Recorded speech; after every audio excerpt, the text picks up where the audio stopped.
ತನು ಅಗಮ್ಯ ಬೆಳಕಿನಲ್ಲಿ ವಾಸ ಮಾಡುವ ನಮ್ಮ ಪರಲೋಕ ತಂದೆ, ನಿಮ್ಮ ಪರಿಶುದ್ಧ ನಾಮಕ್ಕೆ ಮಹಿಮೆ ಉಂಟಾಗದಪ್ಪ ತಂದೆ. ನಮ್ಮನ್ನು ಇದುವರೆಗೆ ಕಾಯ್ದು ಕಾಪಾಡಿ ಒಂದು ಜೀವಿತರ ಸಂಖ್ಯೆಯಲ್ಲಿಟ್ಟು ಎಣಿಸಿದ್ದಕ್ಕಾಗಿ ಧನ್ಯವಾದ ತಂದೆ.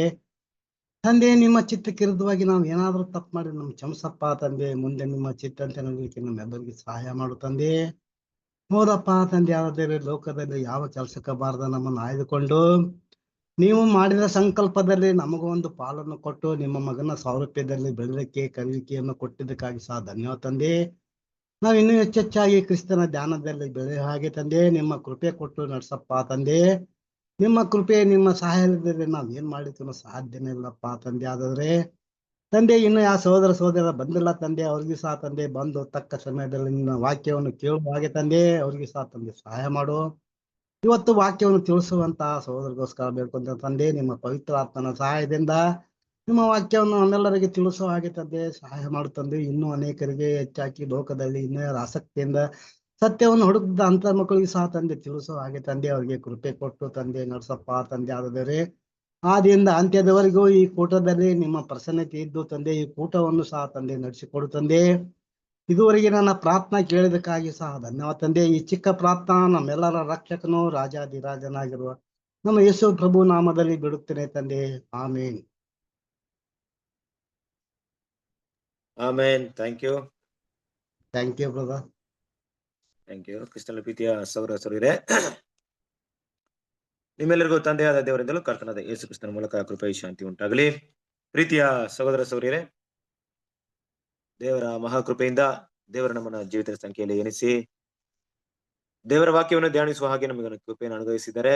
ವಿಶೇಷವಾಗಿ ನಾವು ನೋಡುವಂತಹ ಈ ಸಮಯದಲ್ಲಿ ರೋಮಪುರದವರಿಗೆ ಬರೆದಂತಹ ಪತ್ರಿಕೆಯ ಒಂದು ಭಾಗಗಳನ್ನು ನೋಡ್ಕೊಂಡು ಬರ್ತಾ ಇದೀವಿ.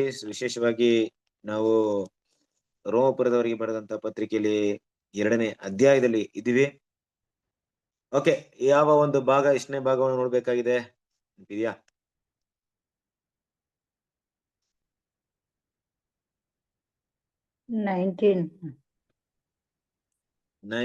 ಸೊ ವಾಕ್ಯ 2:17 ಕಂಟಿನ್ಯೂ ಆಗ್ತಾ ಇದೆ. 2:17 ಕಂಟಿನ್ಯೂ ಆಗ್ಬೇಕಾ? ಕಂಟಿನ್ಯೂ ಮಾಡ್ತಾನೆ ಇದ್ದೀರಾ? ಗೊತ್ತಾಗ್ಲಿಲ್ಲ. ಲಾಸ್ಟ್ ಟೈಮ್ ನಾವು ಕೆಲವೊಂದು ಪಾಯಿಂಟ್ ನ ಅದನ್ನೇ ಸ್ಟಡಿ ಮಾಡಿದ್ವಿ. ಓಕೆ, ಸರಿ. ಸೊ ಇವತ್ತು ನಾವು ನೋಡ್ಬೇಕಾಗಿರುವಂತ ಒಂದು ಭಾಗ ರೋಮಪುರದವರಿಗೆ ಇದು 19ನೆಯ ಒಂದು ಭಾಗವನ್ನು ನೋಡಕ್ ಹೋಗ್ತಿದ್ವಿ.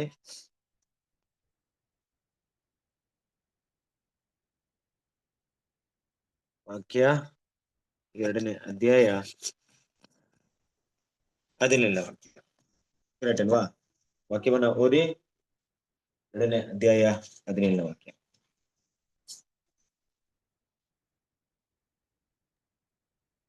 ನೀನು ಯೆಹೂದ್ಯನೆನಿಸಿಕೊಂಡವನು, ಧರ್ಮಶಾಸ್ತ್ರದಲ್ಲಿ ಭರವಸವಿಟ್ಟವನು, ದೇವರ ವಿಷಯವಾಗಿ ಹೊಗಳಿಕೊಳ್ಳುವವನು, ಆತನ ಚಿತ್ತವನ್ನು ಬಲ್ಲವನು, ಧರ್ಮಶಾಸ್ತ್ರದಿಂದ ಉಪದೇಶವನ್ನು ಹೊಂದಿ ಇದು ತಕ್ಕದ್ದು ಅದು ತಕ್ಕದ್ದಲ್ಲವೆಂದು ವಿವೇಚಿಸುವವನು ಆಗಿದ್ದಿ.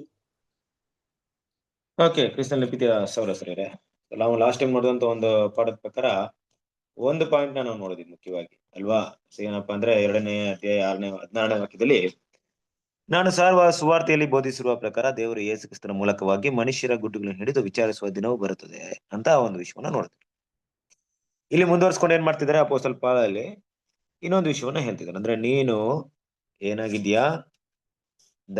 ಯೆಹೂದ್ಯನೆಂದು ಕರೆಯಲ್ಪಟ್ಟವನು, ನ್ಯಾಯ ಪ್ರಮಾಣ ಧರ್ಮಶಾಸ್ತ್ರದಲ್ಲಿ ಭರವಸೆವಿಟ್ಟವನು, ಅದರಲ್ಲಿ ಎಚ್ಚರ ಪಡುವನು ಆಗಿದ್ಯಾ? ಆತನ ಚಿತ್ತವನ್ನು ತಿಳಿದವನು, ಧರ್ಮಶಾಸ್ತ್ರವನ್ನು ಶಿಕ್ಷಿತನಾಗಿದ್ದು ಅತ್ಯುತ್ತಮವಾದಗಳನ್ನು ಮೆಚ್ಚುವವನಾಗಿದ್ಯಾ ಅನ್ನೋ ವಿಷಯವನ್ನ ಏನ್ ಮಾಡ್ತಾರೆ ಇಲ್ಲಿ ಮಾತಾಡ್ತಿದ್ದಾರೆ. ಹಾಗೆ ಈ ವಿಷಯ ತಗೊಂಡಾಗ ಇಲ್ಲಿ ಏನ್ ವಿಷಯ ಬರ್ತಾ ಇದೆ ಅಂದ್ರೆ, ಅಪೊಸ್ತಲ ಪಾಲ್ ಯಾರಿಗೆ ಹೇಳ್ತಿದಾರೆ ಅಂದ್ರೆ ರೋಮಪುರದವರಿಗೆ. ಈ ಪತ್ರಿಕೆ ಬರೆದು ರೋಮಪುರದವರಿಗೆ, ಬಟ್ ಯೆಹೂದ್ಯನು ಅಂತ ಯಾಕೆ ಬರ್ತಾ ಇದೆ ಇಲ್ಲಿ? ಅದು ಮುಖ್ಯವಾದ ವಿಷಯ. ರೋಮಪುರದವರು ಯಾರು? ಅನ್ಯ ಜನಾಂಗದವರು. ರೋಮಪುರದು ಇಸ್ರೇಲ್ ಜನರಲ್ಲ. ಬಟ್ ಯಹೂದ್ಯರು ಅಂತ ಬಂದಾಗ ಏನಂತ ಅರ್ಥ ಬರುತ್ತೆ ಇಲ್ಲಿ? ಅಲ್ಲಿ ಯಾರಿದ್ದಾರೆ? ಅಲ್ಲಿ ಯಹೂದ್ಯರಿದ್ದಾರೆ. ಕರೆಕ್ಟ್ ಅಲ್ವಾ? ಅಲ್ಲಿ ಯಹೂದ್ಯರು ಅಂತ ಹೇಳಿದಾಗ ರೋಮಪುರದಲ್ಲಿ ವಾಸ ಮಾಡ್ತಿರೋರು, ಅದ್ರಲ್ಲಿ ಅನ್ಯ ಜನಾಂಗದವರು ಇದ್ದಾರೆ, ಮತ್ತೆ ಯಹೂದ್ಯರು ಕೂಡ ಅಲ್ಲಿದ್ದಾರೆ. ಒಂದ್ ರೀತಿಯಲ್ಲಿ ಇದನ್ನ ಆ ಯಹೂದರಿಗೆ ಆ ರೀತಿ ಹೇಳ್ತಾ ಇಲ್ಲ ಅಪೋಸ್ತಲ್ ಪಾಲ್. ಯಾವ ರೀತಿ ಹೇಳ್ತಾ ಇದೆ ಅಂದ್ರೆ ಯಹೂದ್ಯ ಜನರಿಗೆ ಅದು ಅನ್ವಯಿಸುವಂತೆ ಮಾತಾಡ್ತಿದ್ದಾರೆ. ನಾನು ಹೇಳುವಂತ ಮಾತು ನಿಮ್ಗೆ ಅರ್ಥವಾಗಿರ್ಬೋದು. ಇಲ್ಲಿ ಯಾರೋ ಒಬ್ಬ ಯಹೂದ್ಯ ಇದ್ರೆ ಆ ಯಹೂದ್ಯನಿಗೆ ನೇರವಾಗಿ ನೋಡಪ್ಪ ನೀನು ಒಬ್ಬ ಯಹೂದ್ಯನಾಗಿದ್ಯಾ, ಈ ರೀತಿ ಮಾಡ್ತಿದ್ಯಾ ಅಂತ ಮಾತನ್ನ ಹೇಳ್ತಾ ಇಲ್ಲ ಅಪೋಸ್ತಲ್ ಪಾಲ್. ಬದಲಾಗಿ ಯಹೂದ್ಯರಿಗೆ ಈ ವಾಕ್ಯವನ್ನ ಅನ್ವಯಿಸಿ ಮಾತಾಡ್ತಾ ಇದ್ದಾರೆ. ಬಹುಶಃ ಅಲ್ಲಿ ಯಹೂದ್ಯರು ಇರ್ಬೋದೋ ಇಲ್ದೇ ಇರ್ಬೋದು, ಅದಲ್ಲ ವಿಷಯ. ಬಟ್ ಯಹೂದ್ಯರಾದ ನೀವು ಅನ್ನುವಂಥ ವಿಷಯವನ್ನು ಮಾತಾಡ್ತಿದ್ದಾರೆ. ಈಗ ನೋಡಿ ಯಾಕೆ ಈ ವಿಷಯವನ್ನು ಮಾತಾಡ್ತಿದ್ರೆ ಅಂದ್ರೆ, ನೀವು ಇಲ್ಲಿ ಎರಡು ವಿಷಯಗಳ ಕುರಿತು ಮಾತಾಡ್ತಿದ್ದಾರೆ. ಸಾಮಾನ್ಯವಾಗಿ ಮಾತಾಡುವಂತ ಒಂದು ಪಾಯಿಂಟ್ ನಲ್ಲಿ ನಾವು ಲಾಸ್ಟ್ ಟೈಮ್ ಕೂಡ ನೋಡಿದ್ವಿ. ಈ ಒಂದು ಅನ್ಯ ಜನದವರು ಏನಾಗಿದ್ರು ಅಂದ್ರೆ ಅವರು ಮನುಷ್ಯ ಅಂದ್ರೆ ಆ ಅವರ ಒಂದು ಮನಸ್ಸಾಕ್ಷಿಗೆ ಒಳಪಟ್ಟಿದ್ದಾರೆ. ಧರ್ಮಶಾಸ್ತ್ರ ಅವ್ರಿಗಿಲ್ಲ. ಅದೇ ರೀತಿಯಾಗಿ ಯಹೂದ್ಯರು ತಗೊಂಡಾಗ ಅವರು ಧರ್ಮಶಾಸ್ತ್ರಕ್ಕೆ ಒಳಪಟ್ಟಿದ್ದಾರೆ. ಈಗ ಅನ್ಯ ಜನಾಂಗದವರು ಮತ್ತೆ ಯಹೂದ್ಯರು ಇಬ್ಬರನ್ನು ಕೂಡ ಒಂದು ಕಂಪ್ಯಾರಿಸನ್ ಮಾಡಿದಾಗ ಯಾವ ರೀತಿಯಲ್ಲಿ ಅಂದಾಗ, ಈಗ ನಾನು ಅನ್ಯ ಜನಾಂಗದವನು ತಿಳ್ಕೊಳ್ಳಿ, ನನಗೆ ಧರ್ಮಶಾಸ್ತ್ರದ ಬಗ್ಗೆ ನನ್ಗೆ ಯಾವುದೇ ಮಾಹಿತಿ ಇಲ್ಲ. ಈಗ ನಾನು ದೇವರ ಬಳಿಗೆ ಬಂದಾಗ, ಇಲ್ಲವೇ ಧರ್ಮಶಾಸ್ತ್ರದ ವಿಷಯವನ್ನು ತಗೊಂಡಾಗ, ಧರ್ಮಶಾಸ್ತ್ರವನ್ನ ಫಾಲೋ ಮಾಡ್ತಿರೋವರು ಏನ್ ಮಾಡ್ತಾರೆ ಅಂದ್ರೆ ನನ್ನನ್ನ ನ್ಯಾಯ ತೀರ್ಪು ಮಾಡಬಹುದು. ಯಾವ ರೀತಿ ಅಂದ್ರೆ, ನೋಡಪ್ಪ ನೀನು ಧರ್ಮಶಾಸ್ತ್ರಿಗೆ ಒಳಪಟ್ಟವನಲ್ಲ, ನೀನು ದೇವರ ಯೋಜನೆಗಳು ಬಲ್ಲವನಲ್ಲ, ಅದು ಮಾತ್ರವಲ್ಲ ನಿನ್ಗೆ ಧರ್ಮಶಾಸ್ತ್ರ ವಿಧಿವಿಧಾನ ಗೊತ್ತಿಲ್ಲ, ನೀನು ಒಬ್ಬ ಅನ್ಯ ಜನಾಂಗದವನು, ನಿನ್ಗೆ ದೇವರ ವಿಷಯಕ್ಕೆ ನಿನಗೂ ಕೂಡ ತುಂಬಾ ದೂರ ಇದೆ. ಹಾಗಾಗಿ ನಾವು ದೇವರ ಸ್ವಕೀಯ ಜನರು, ನಾವು ಆ ದೇವರಿಂದ ಆಯ್ದುಕೊಳ್ಳಲ್ಪಟ್ಟವರು ಅನ್ನೋಂಥ ರೀತಿಯಲ್ಲಿ ಏನ್ ಮಾಡ್ತಾರೆ ಅಂದ್ರೆ, ಈಗ ಯಹೂದ್ಯರನಿಗೆ ಮಾತಾಡ್ತಾರೆ ತಿಳ್ಕೊಳ್ಳಿ. ಇದೆಲ್ಲ ಮಾತುಕತೆ ಎಲ್ಲಿಂದ ನಡೆಯುತ್ತೆ? ಯಹೂದ್ಯರ ಒಂದು ಭಾವನೆ ಹೀಗೆ ಇರೋದು, ಅವರ ಮನಸ್ಸು ಹಿಂಗೆ ಇರೋದು. ಏನಂತಿದೆ? ನಾವು ಬ್ರಾಹ್ಮಣ ಮಕ್ಕಳು, ನಾವು ಧರ್ಮಶಾಸ್ತ್ರಕ್ಕೆ ಒಳಪಟ್ಟವರು, ನಮಗೆ ದೇವರು ಆಜ್ಞೆಗಳನ್ನ ಕೊಟ್ಟಿದ್ದಾರೆ, ನಮಗೆ ಆಶೀರ್ವಾದವನ್ನು ಕೊಟ್ಟಿದ್ದಾರೆ, ಆರಾಧನೆಗಳ ಎಲ್ಲ ವಿಷಯ ನಮ್ಗೆ ಕೊಟ್ಟಿದ್ದಾರೆ, ನೀವು ಹಾಗೆ ಅಲ್ಲ ಅನ್ನೋ ರೀತಿಯಲ್ಲಿ ಅವರ ಮಾತುಗಳು ಕಾಣಲ್ಪಡತ್ತೆ. ಆಗ ನಾನೇನ್ ಮಾಡ್ತೀನಿ, ಇದನ್ನ ಗುರುತಿಸ್ ನೋಡಿ, ಯಹೂದ್ಯರು ನನಗಿಂತ ಶ್ರೇಷ್ಠರಾದವರು ಅಂತ ನಾನು ಹೇಳಕ್ ಹೋದಾಗ ಖಂಡಿತ ಇದೆಲ್ಲ ವಿಷಯಗಳನ್ನ ಇಟ್ಕೊಂಡು ಅವ್ರು ಶ್ರೇಷ್ಠರು ಅಂತ ಮಾತಾಡ್ಬಹುದು. ಆದ್ರೆ ಒಂದು ವಿಷಯ ನನಗೆ ಮನಸ್ಸಿಗೆ ನೋವಾಗ್ಬಿಡುತ್ತೆ. ಏನಪ್ಪ ನೋವಾಗುತ್ತಂದ್ರೆ, ಧರ್ಮಶಾಸ್ತ್ರವನ್ನ ಒಳಗೊಂಡಿರೋರು ಧರ್ಮಶಾಸ್ತ್ರದ ಪ್ರಕಾರವಾಗಿ ನಡೀದೇ ಇದ್ದಾಗ, ಯಾವುದೇ ಧರ್ಮಶಾಸ್ತ್ರ ಇಲ್ದಿರುವಂತ ನಾನು ಕೆಲವೊಂದು ವಿಷಯಗಳನ್ನ ಕರೆಕ್ಟಾಗಿ ಫಾಲೋ ಮಾಡ್ತಾ ಇರ್ಬೇಕಾದ್ರೆ ನನಗೇನಾಗುತ್ತೆ ಮನಸ್ಸಲ್ಲಿ, ಅವರ ಬಗ್ಗೆ ಒಂದು ತಪ್ಪಾದ ಅಭಿಪ್ರಾಯ ಅಂದ್ರೆ ಕೀಳಿರಿಮೆ ಬರುತ್ತೆ. ಅಂದ್ರೆ ಧರ್ಮಶಾಸ್ತ್ರ ಇಟ್ಕೊಂಡಿರೋರು ಇವರು ಧರ್ಮಶಾಸ್ತ್ರವನ್ನು ಫಾಲೋ ಮಾಡ್ತಾ ಇಲ್ಲ. ಇದು ಎಲ್ಲ ಕಡೆ ಇರುವಂತ ವಿಷಯ. ಇದು ಏನಂತ ಹೇಳ್ಬೋದು ಅಂದ್ರೆ, ನಾಟ್ ಓನ್ಲಿ ಧರ್ಮಶಾಸ್ತ್ರ, ಇದು ಕ್ರೈಸ್ತರಿಗೆ ಅನ್ವಯವಾಗುತ್ತೆ. ಸೊ ನಾನು ಹೇಳುವಂತ ವಿಷಯನ ಅರ್ಥ ಮಾಡ್ಕೊಳ್ಳಿ.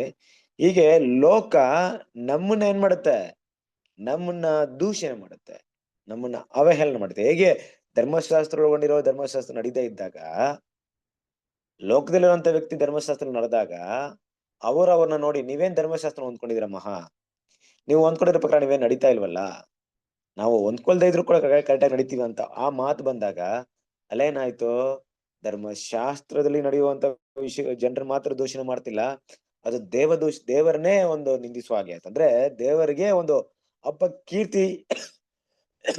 ಅಪಕೀರ್ತಿ ತಂದುಕೊಟ್ಟ ಹಾಗೆ ಆಯ್ತು.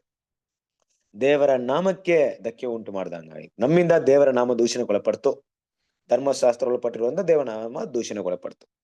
ಇದು ಒಂದ್ ಕಡೆ ಆದ್ರೆ, ಇನ್ನೊಂದ್ ಕಡೆ ಇನ್ನೊಂದು ವಿಷಯ ಇದೆ. ಏನಪ್ಪಾ ಅಂದ್ರೆ, ನಮಗೂ ಕೂಡ ಇದೇ ವಿಷಯ ಅನ್ವಯವಾಗುತ್ತೆ. ಈ ಫಾರ್ಮುಲಾ, ಈ ವಿಷಯ ಎಲ್ಲ ಕಡೆ ಅನ್ವಯವಾಗುತ್ತೆ.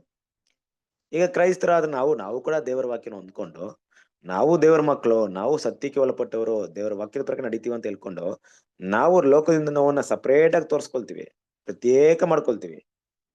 ಆಗ ಲೋಕದವ್ರು ನಮ್ಮನ್ನ ಗಮನಿಸ್ತಾರೆ. ಏನಂತ ಗಮನಿಸ್ತಾರೆ?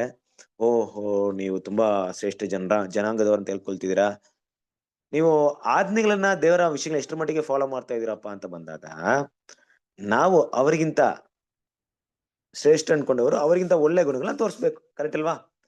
ನಾವ್ ಹಾಗೆ ತೋರಿಸದೇ ಇದ್ದಾಗ ಏನ್ ಮಾಡ್ತಾ ಇರ್ತಾರೆ ಈ ಸಮಯ ಲೋಕ? ಹಾಗೆ ತಾನೆ ಮಾತಾಡೋದು, ಏನಪ್ಪಾ ಕ್ರೈಸ್ತರ ಅಂತೀರಾ, ನಿಮ್ ಕ್ರೈಸ್ತರ ಎಲ್ಲಾ ಕೆಲಸ ಮಾಡೋರು, ನಿಮ್ ಕ್ರೈಸ್ತರ ಎಲ್ಲ ಅನ್ಯಾಯ ಮಾಡೋದು, ಎಲ್ಲಾದ್ರಲ್ಲ ಅವರೇ ಇರೋದು, ಏನೇನ್ ಅನ್ಯಾಯ ಮಾಡ್ತಾರೆ ನಿಮ್ಗೆ ಗೊತ್ತಿಲ್ಲ ಅಂತ ರೀತಿಯಲ್ಲಿ ಏನ್ ಮಾಡ್ತಾರೆ, ಮಾತಾಡೋದು ಉಂಟು ಕ್ರಿಸ್ತನ ಪ್ರೀತಿ ಸರ್. ಇಲ್ಲಿ ಏನಂಗ್ ಮಾತಾಡ್ತೀರ ಅಂದ್ರೆ, ಅಪೊಸ್ತಲ ಪಾಲ್ ಈ ರೀತಿ ಯಹೂದ್ಯರಿಗೆ ಮಾತಾಡ್ತಿದ್ರು. ನೋಡಪ್ಪ, ನೀನು ಯಹೂದ್ಯನ ಅನ್ಕೊಂಡ್ಬಿಟ್ಟಿದ್ಯಾ, ಕರೆಕ್ಟ್ ಅಲ್ವಾ?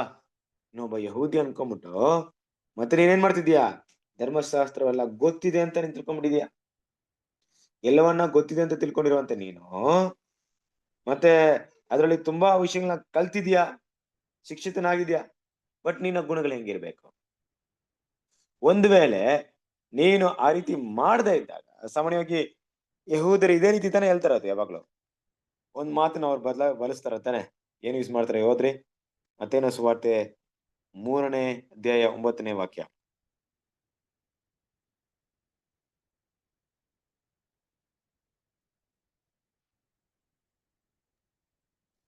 ನಮಗೆ ಮೂಲ ಪುರುಷ ಅಬ್ರಹಾಮನು ನಮಗೆ ಮೂಲ ಪುರುಷನಲ್ಲವೇ ಎಂಬುವ ಆಲೋಚನೆಯನ್ನು ಬಿಡಿರಿ.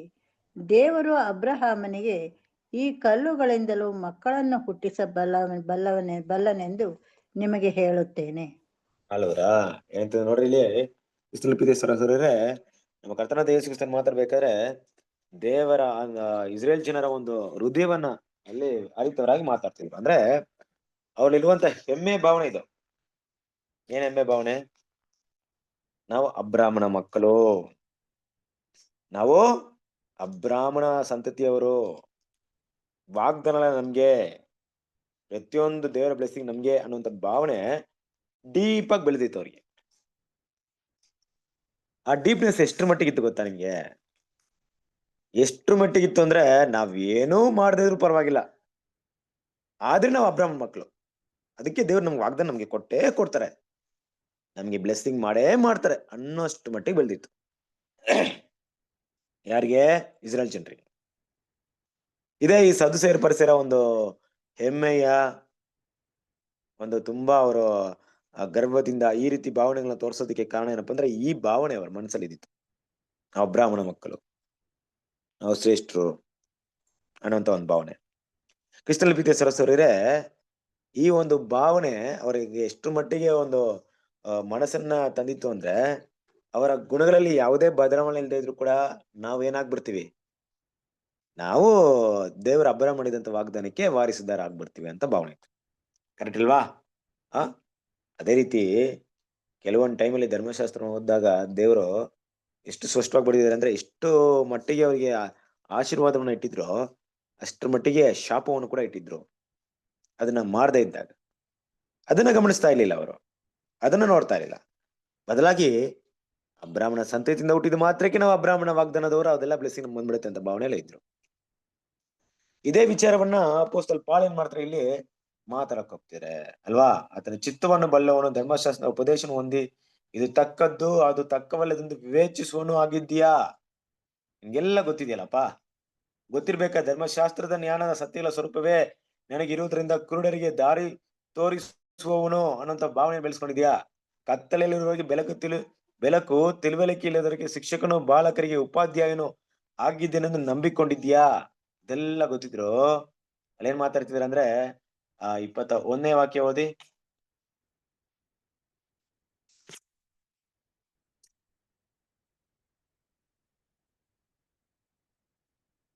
ಮತ್ತಾಯನ ಬ್ರದರ್ ಯಾವ್ದ್ರಿ?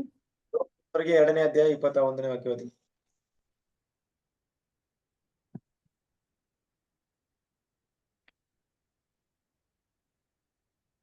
ಹೀಗಿರಲಾಗಿ ಮತ್ತೊಬ್ಬನಿಗೆ ಉಪದೇಶ ಮಾಡುವ ನೀನು ನಿನಗೆ ಉಪದೇಶ ಮಾಡಿಕೊಳ್ಳದೆ ಇದ್ದೀಯೋ? ಕದಿಯಬಾರದೆಂದು ಬೋಧಿಸುವ ನೀನು. ಕರೆಕ್ಟ್ ಅಲ್ವಾ? ಏನಂತಿದ್ರೆ ಈಗ ಅಲ್ಲಿ ಪಾಯಿಂಟ್ ಬರ್ತಾ ಇದೆ ನೋಡು, ಮತ್ತೊಬ್ಬರಿಗೆ ಉಪದೇಶ ಮಾಡೋ ನೀನು, ನಿನಗೆ ಉಪದೇಶ ಮಾಡಲ್ಲ. ಯಾಕೆ? ಇದು ಸದುಸೇರ ಪರಿಸರದಲ್ಲಿ ಇದ್ದಂತ ಒಂದು ಗುಣ.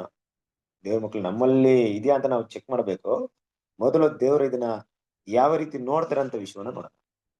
ಯಾಕಂದ್ರೆ ಕ್ರಿಸ್ತನ ಪ್ರೀತಿಯ ಸರಸ್ವರರೇ, ಸಾಮಾನ್ಯವಾಗಿ ಈ ಮನಸ್ಸಿನ ಭಾವನೆ ನಮ್ಮೆಲ್ರಿಗೂ ಇರುವಂತ ಒಂದು ವಿಷಯ ಏನಪ್ಪಾ ಅಂದ್ರೆ, ಪ್ರಪಂಚದಲ್ಲಿ ಎಲ್ರ ಕಡೆ ಇನ್ನೊಬ್ಬರ ತಪ್ಪುಗಳನ್ನ ಕಂಡುಹಿಡಿಯೋದ್ರಲ್ಲಿ ಎಲ್ರು ಎಕ್ಸ್ಪರ್ಟ್ ಆಗಿರ್ತಾರೆ. ನಮ್ಮ ತಪ್ಪುಗಳನ್ನ ಕಂಡುಹಿಡಿಯೋಕೆ ನಮ್ಗೆ ತುಂಬಾ ಕಷ್ಟ. ಕರೆಕ್ಟ್ ಅಲ್ವಾ? ನಾವು ಅಷ್ಟು ಮಟ್ಟಿಗೆ ಏನ್ ಮಾಡಿರ್ತೀವಿ, ಬೆಳೆದಿರ್ತೀವಿ. ಇದು ನಾನು ಒಂದು ರೀತಿಯಲ್ಲಿ ಇಲ್ಲದೆ ನಮ್ಮನ್ನೇ ನಾವು ಪರೀಕ್ಷೆ ಮಾಡಿ ನೋಡ್ಕೊಬಹುದು. ಎಷ್ಟು ಮಟ್ಟಿಗೆ ನಮ್ಮ ತಪ್ಪು ನಮಗೆ ಗೊತ್ತಿದೆ, ಇನ್ನೊಬ್ರ ತಪ್ಪು ನಮ್ಗೆ ಗೊತ್ತಿದೆ ಅಂತ ಪ್ರಶ್ನೆ ಹಾಕೊಂಡಾಗ ಏನಾಯ್ತು? ನಮ್ಗೆ ಏನ್ ಮೈಂಡ್ ಬರುತ್ತೆ? ನಮ್ಗೆ ನಮ್ಮ ತಪ್ಪಿಗಿಂತ ಹೆಚ್ಚಾಗಿ ಇನ್ನೊಬ್ಬರ ತಪ್ಪು ಜಾಸ್ತಿ ಗೊತ್ತಿರುತ್ತೆ. ಅದ್ರ ಅರ್ಥ ಏನಪ್ಪಾ ಅಂದ್ರೆ ನಾವೇನ್ ಮಾಡ್ತಾ ಇದೀವಿ? ನಮ್ಮ ಒಂದು ವಿಷಯಗಳನ್ನ ತಗೊಂಡಾಗ ನಾವು ದೇವ್ರ ಮಕ್ಕಳಾದಂತ ನಾವು ಅಂದ್ರೆ ಇಸ್ರೇಲ್ ಜನರು ಹಾಗೆ ಇದ್ರು, ಅದಕ್ಕೆ ದೇವರವರಿಗೆ ತುಂಬಾ ಅಸಹ್ಯವಾಗಿತ್ತು. ನನಗೆ ನನ್ನ ವಿಷಯ ಅಂತ ತಗೊಂಡಾಗ ಅಲ್ಲಿ ಪ್ರೀತಿನ ಯೂಸ್ ಮಾಡಿರ್ತೀನಿ, ಬೇರೆಯವ್ರ ವಿಷಯ ಅಂತ ಬಂದಾಗ ನೀತಿನ ಯೂಸ್ ಮಾಡಿರ್ತೀನಿ. ಏನಿದು ಪ್ರೀತಿ ನೀತಿ? ನೀತಿ ಏನ್ ಮಾತಾಡುತ್ತಂದ್ರೆ ತಪ್ಪು ಅಂದ್ರೆ ತಪ್ಪು. ಪ್ರೀತಿ ಏನ್ ಮಾತಾಡುತ್ತಂದ್ರೆ ತಪ್ಪಾಯ್ತು ಆದ್ರೂ ಕ್ಷಮಿಸೋಣ ಅಂತ. ಈಗ ನೀತಿ ನನಗೆ ಏನ್ ಮಾಡಲ್ಲ, ನಾನು ಯೂಸ್ ಮಾಡಲ್ಲ, ಪ್ರೀತಿ ಯೂಸ್ ಮಾಡ್ತೀನಿ. ನನಗೆ ನಾನು ಮಾಡೋದು ತಪ್ಪಿಗೆ ಯಾವ ರೀತಿ ಯೂಸ್ ಮಾಡ್ತೀನಿ ಗೊತ್ತಾ? ಆಯ್ತು ತಪ್ಪು ಮಾಡ್ಬಿಟ್ಟೆ, ಆಯ್ತು ಏನೋ ಬಲಹೀನತೆಯಲ್ಲಿ ಮಾಡ್ಬಿಟ್ಟಪ್ಪ ಅನ್ನೋ ಭಾವನೆಯಲ್ಲಿ ಇರ್ತೀನಿ. ಬಟ್ ಬೇರೆಯವ್ರ ಮಿಸ್ಟೇಕ್ ಮಾಡಿದಾಗ ಹೆಂಗಿರುತ್ತೆ, ಯಾಕೆ ಮಾಡಕ್ ಹೋದ್ರಿ ತಪ್ಪಲ್ವಾ ಅನ್ನೋಂತ ರೀತಿಲಿ ಇರ್ತೀನಿ. ಇದೇ ಒಂದು ಗುಣಗಳನ್ನ ಇಸ್ರೇಲ್ ಜನರು ತೋರಿಸಿದ್ರು. ಅವ್ರು ಮಾಡಿದಂತ ಹಲವಾರು ತಪ್ಪುಗಳನ್ನ ದೊಡ್ಡದಾಗಿ ಪರಿಗಣಿಸ್ದೆ ಕ್ರಿಸ್ತನಲ್ಲಿ ಪ್ರೀತಿ ಸರಸರಿದೆ. ಅವ್ರು ಮಾಡಿದಂತ ತಪ್ಪುಗಳನ್ನ ಸರಿಪಡಿಸ್ದೆ ಬೇರೆಯವರ ತಪ್ಪುಗಳನ್ನ ಏನ್ ಮಾಡ್ತಿದ್ರು, ದೊಡ್ಡದಾಗಿ ನೋಡ್ತಾ ಇದ್ರು. ಇದು ದೇವರ ದೃಷ್ಟಿಯಲ್ಲಿ ತುಂಬಾ ದೊಡ್ಡ ಒಂದು ತಪ್ಪಾಯ್ತು. ಇಲ್ಲಿ ಕೂಡ ನಾವು ಅದನ್ನೇ ನೋಡ್ತಾ ಇದೀವಿ ಅಲ್ವಾ? ಅದನ್ನೇ ಮಾತಾಡ್ಬೇಕಾದ್ರೆ ಕತ್ತಲೆಯವರಿಗೆ ಬೆಳಕು, ತಿಳುವಳಿಕೆ ಶಿಕ್ಷಕನು ಬಾಲಕರಿಗೆ ಉಪಾಧ್ಯಾಯನಾಗಿದ್ದೇನೆ ಎಂದು ನಂಬಿಕೊಂಡಿದ್ಯಾ? ಇದು ಯಾವ ರೀತಿ ಮಾತಾಡ್ಬೋದು ಅಂದ್ರೆ, ಒಬ್ಬ ಯಹೂದಿಯ ಜನರಲ್ಲಿ ಸಾಮಾನ್ಯ ಜನರಿಗೆ ಇದನ್ನ ಅನ್ವಯಿಸ ಮಾಡಕ್ಕಾಗಲ್ಲ. ಸಾಮಾನ್ಯ ಜನರಂದ್ರೆ ಯಾರು? ಯಹೂದಿನ ಕೂಡ ತುಂಬಾ ಜನ ಇದ್ರಲ್ಲ, ಪಾಪಿಗಳಂತಿದ್ರು, ಮತ್ತೆ ಸುಂಕದವರಿದ್ರು. ಇವ್ರ ಬಗ್ಗೆ ಮಾತಾಡ್ತಾ ಇಲ್ಲ ಇಲ್ಲಿ. ಬಟ್ ಯಾರ ಬಗ್ಗೆ ಮಾತಾಡ್ತಿದಾರೆ ಇಲ್ಲಿ? ತಮ್ಮ ದೃಷ್ಟಿಯಲ್ಲಿ ತುಂಬಾ ಜ್ಞಾನಿಗಳು ಅಂತ ಹೇಳ್ಕೊಳ್ಳೋಂತ ಕೆಲವರಿದ್ರು, ಸದುಸೇರು ಪರಿಸೇರು ಯಾಜಕರು, ಇಂತಹ ವರ್ಗದವರು. ಇವರೆಲ್ಲ ಹೇಗಿದ್ರು ಅಂದ್ರೆ ದೇವರ ದೃಷ್ಟಿಯಲ್ಲಿ ಅವರಿಗೆ ಅವ್ರು ಅಸಹ್ಯವಾಗಿದ್ರು, ಆದ್ರೆ ತಮ್ಮ ದೃಷ್ಟಿಯಲ್ಲಿ ಏನಾಗಿದ್ರು? ನೀತಿವಂತರಾಗಿದ್ರು. ಕರೆಕ್ಟ್ ಅಲ್ವಾ? ಯಾವ ರೀತಿ ನೀತಿವಂತರಾಗಿದ್ರು ಅಂದ್ರೆ, ಯಾವಾಗ್ಲೂ ಅವರು ನಾವು ಧರ್ಮಶಾಸ್ತ್ರವನ್ನ ಕರೆಕ್ಟ್ ಆಗಿ ಫಾಲೋ ಮಾಡ್ತೀನೋ ಅಂತ ಭಾವನೆ ಬಂದ್ಬಿಟ್ಟಿತ್ತು ಅವ್ರಿಗೆ. ಸರಿ, ಒಂದು ಪ್ರಶ್ನೆ ಬರುತ್ತೆ ನಮ್ಗೆ. ಈ ಇಸ್ರೇಲ್ ಜನರಿಗೆ ಧರ್ಮಶಾಸ್ತ್ರವನ್ನ ಅಂದ್ರೆ ಸದುಸೇರ್ ಪರಿಸರಿಗೆ ಧರ್ಮಶಾಸ್ತ್ರವನ್ನ ಕರೆಕ್ಟ್ ಆಗಿ ಫಾಲೋ ಮಾಡ್ತೀನಿ ಅಂತ ನಂಬಿಕೆ ಬರೋದಿಕ್ಕೆ ಕಾರಣ ಏನಪ್ಪಾ ಅಂದ್ರೆ, ಅವರು ದೇವರು ಕೊಟ್ಟಂತ ಆಜ್ಞೆಗಳನ್ನ ಮಾತ್ರ ಯೂಸ್ ಮಾಡ್ತಾ ಇಲ್ಲ, ಅದಕ್ಕಿಂತ ದೊಡ್ಡದಾಗಿ ತಮಗೆ ಇಷ್ಟ ಬಂದಂತ ಕೆಲವೊಂದು ಯೋಜನೆಗಳನ್ನ ಪ್ಲಾನ್ಗಳನ್ನ ಮಾಡ್ಕೊಂಡ್ಬಿಟ್ಟಿದ್ರು. ಯಾವ ರೀತಿ ನೋಡ್ರಿ, ದೇವ್ರ ಏನ್ ಮಾಡಿದ್ರು, ಈ ಸಾಸಿವೆ ಇಂಥದೆಲ್ಲ ಕೊಡ್ಬೇಕು, ದಶಮಭಾಗ ಕೊಡ್ಬೇಕಂತ ಯಾವ್ದು ಪ್ಲಾನ್ ಮಾಡಿರ್ಲಿಲ್ಲ. ಇವರೇ ಕಲ್ಪನೆ ಮಾಡ್ಕೊಳ್ಳೋದು, ಇವರೇ ಮಾಡ್ಕೊಳ್ಳೋದು, ಅದಕ್ಕೆ ಜಾಸ್ತಿ ಪ್ರಾಮುಖ್ಯತೆ ಕೊಡೋದು. ಆದ್ರೆ ಧರ್ಮಶಾಸ್ತ್ರದಲ್ಲಿರುವಂತ ಆಜ್ಞೆನ ವಿಧಿವಿಧಾನಗಳನ್ನ ಏನ್ ಮಾಡ್ತಿದ್ರು, ಅವರು ಬ್ರೇಕ್ ಮಾಡ್ತಾ ಇದ್ರು. ಕ್ರಿಸ್ತನ ಪ್ರೀತಿ ಸರಸರಿದೆ, ಇದು ದೇವರ ದೃಷ್ಟಿಲಿ ತುಂಬಾ ದೊಡ್ಡ ತಪ್ಪಾಗಿತ್ತು. ಅದಕ್ಕೆ ಅಪೊಸ್ತಲ ಪಾಲ್ ಖಂಡನೆ ಮಾಡ್ಬೇಕಾದ್ರೆ ಏನಂತ ಹೇಳ್ತಿದ್ರು ಅಂದ್ರೆ, ಇನ್ನೊಬ್ಬರಿಗೆ ಬೋಧಿಸುವಂತೆ ನೀನು ನಿನಗೆ ಬೋಧಿಸದೇ ಇರ್ಬೋದಾ, ನಿನಗೆ ಟೀಚ್ ಮಾಡದೇ ಇರ್ಬೋದಾ? ಇದು ಅವ್ರಿಗೆ ಮಾತ್ರ ಆಗಲ್ಲ, ದೇವ್ರ ಮಕ್ಕಳಾದ ನಮಗೂ ಕೂಡ ಏನಾಗುತ್ತೆ ಈ ವಿಷಯ ಅನ್ವಯವಾಗುತ್ತೆ. ಬೇರೆಯವರಿಗೆ ಬೋಧಿಸುವ ನಾನು ನನಗೆ ಬೋಧಿಸದೇ ಇರೋದು ಯಾವ ಮಟ್ಟಿಗೆ ಒಂದು ನ್ಯಾಯವೇ ಆಗಿದೆ. ಅದನ್ನೇ ಯೇಸು ಕ್ರಿಸ್ತ ಮಾತಾಡ್ಬೇಕಾದ್ರೆ ನೀವು ಓದಿ ಮತ್ತೇನ ಸುವಾರ್ತೆ 15ನೇ ಅಧ್ಯಾಯ 1ರಿಂದ ಓದ್ಕೊಂಬನ್ನಿ. ಮತ್ತೇನ ಸುವಾರ್ತೆ 15ನೇ ಅಧ್ಯಾಯ 1ರಿಂದ.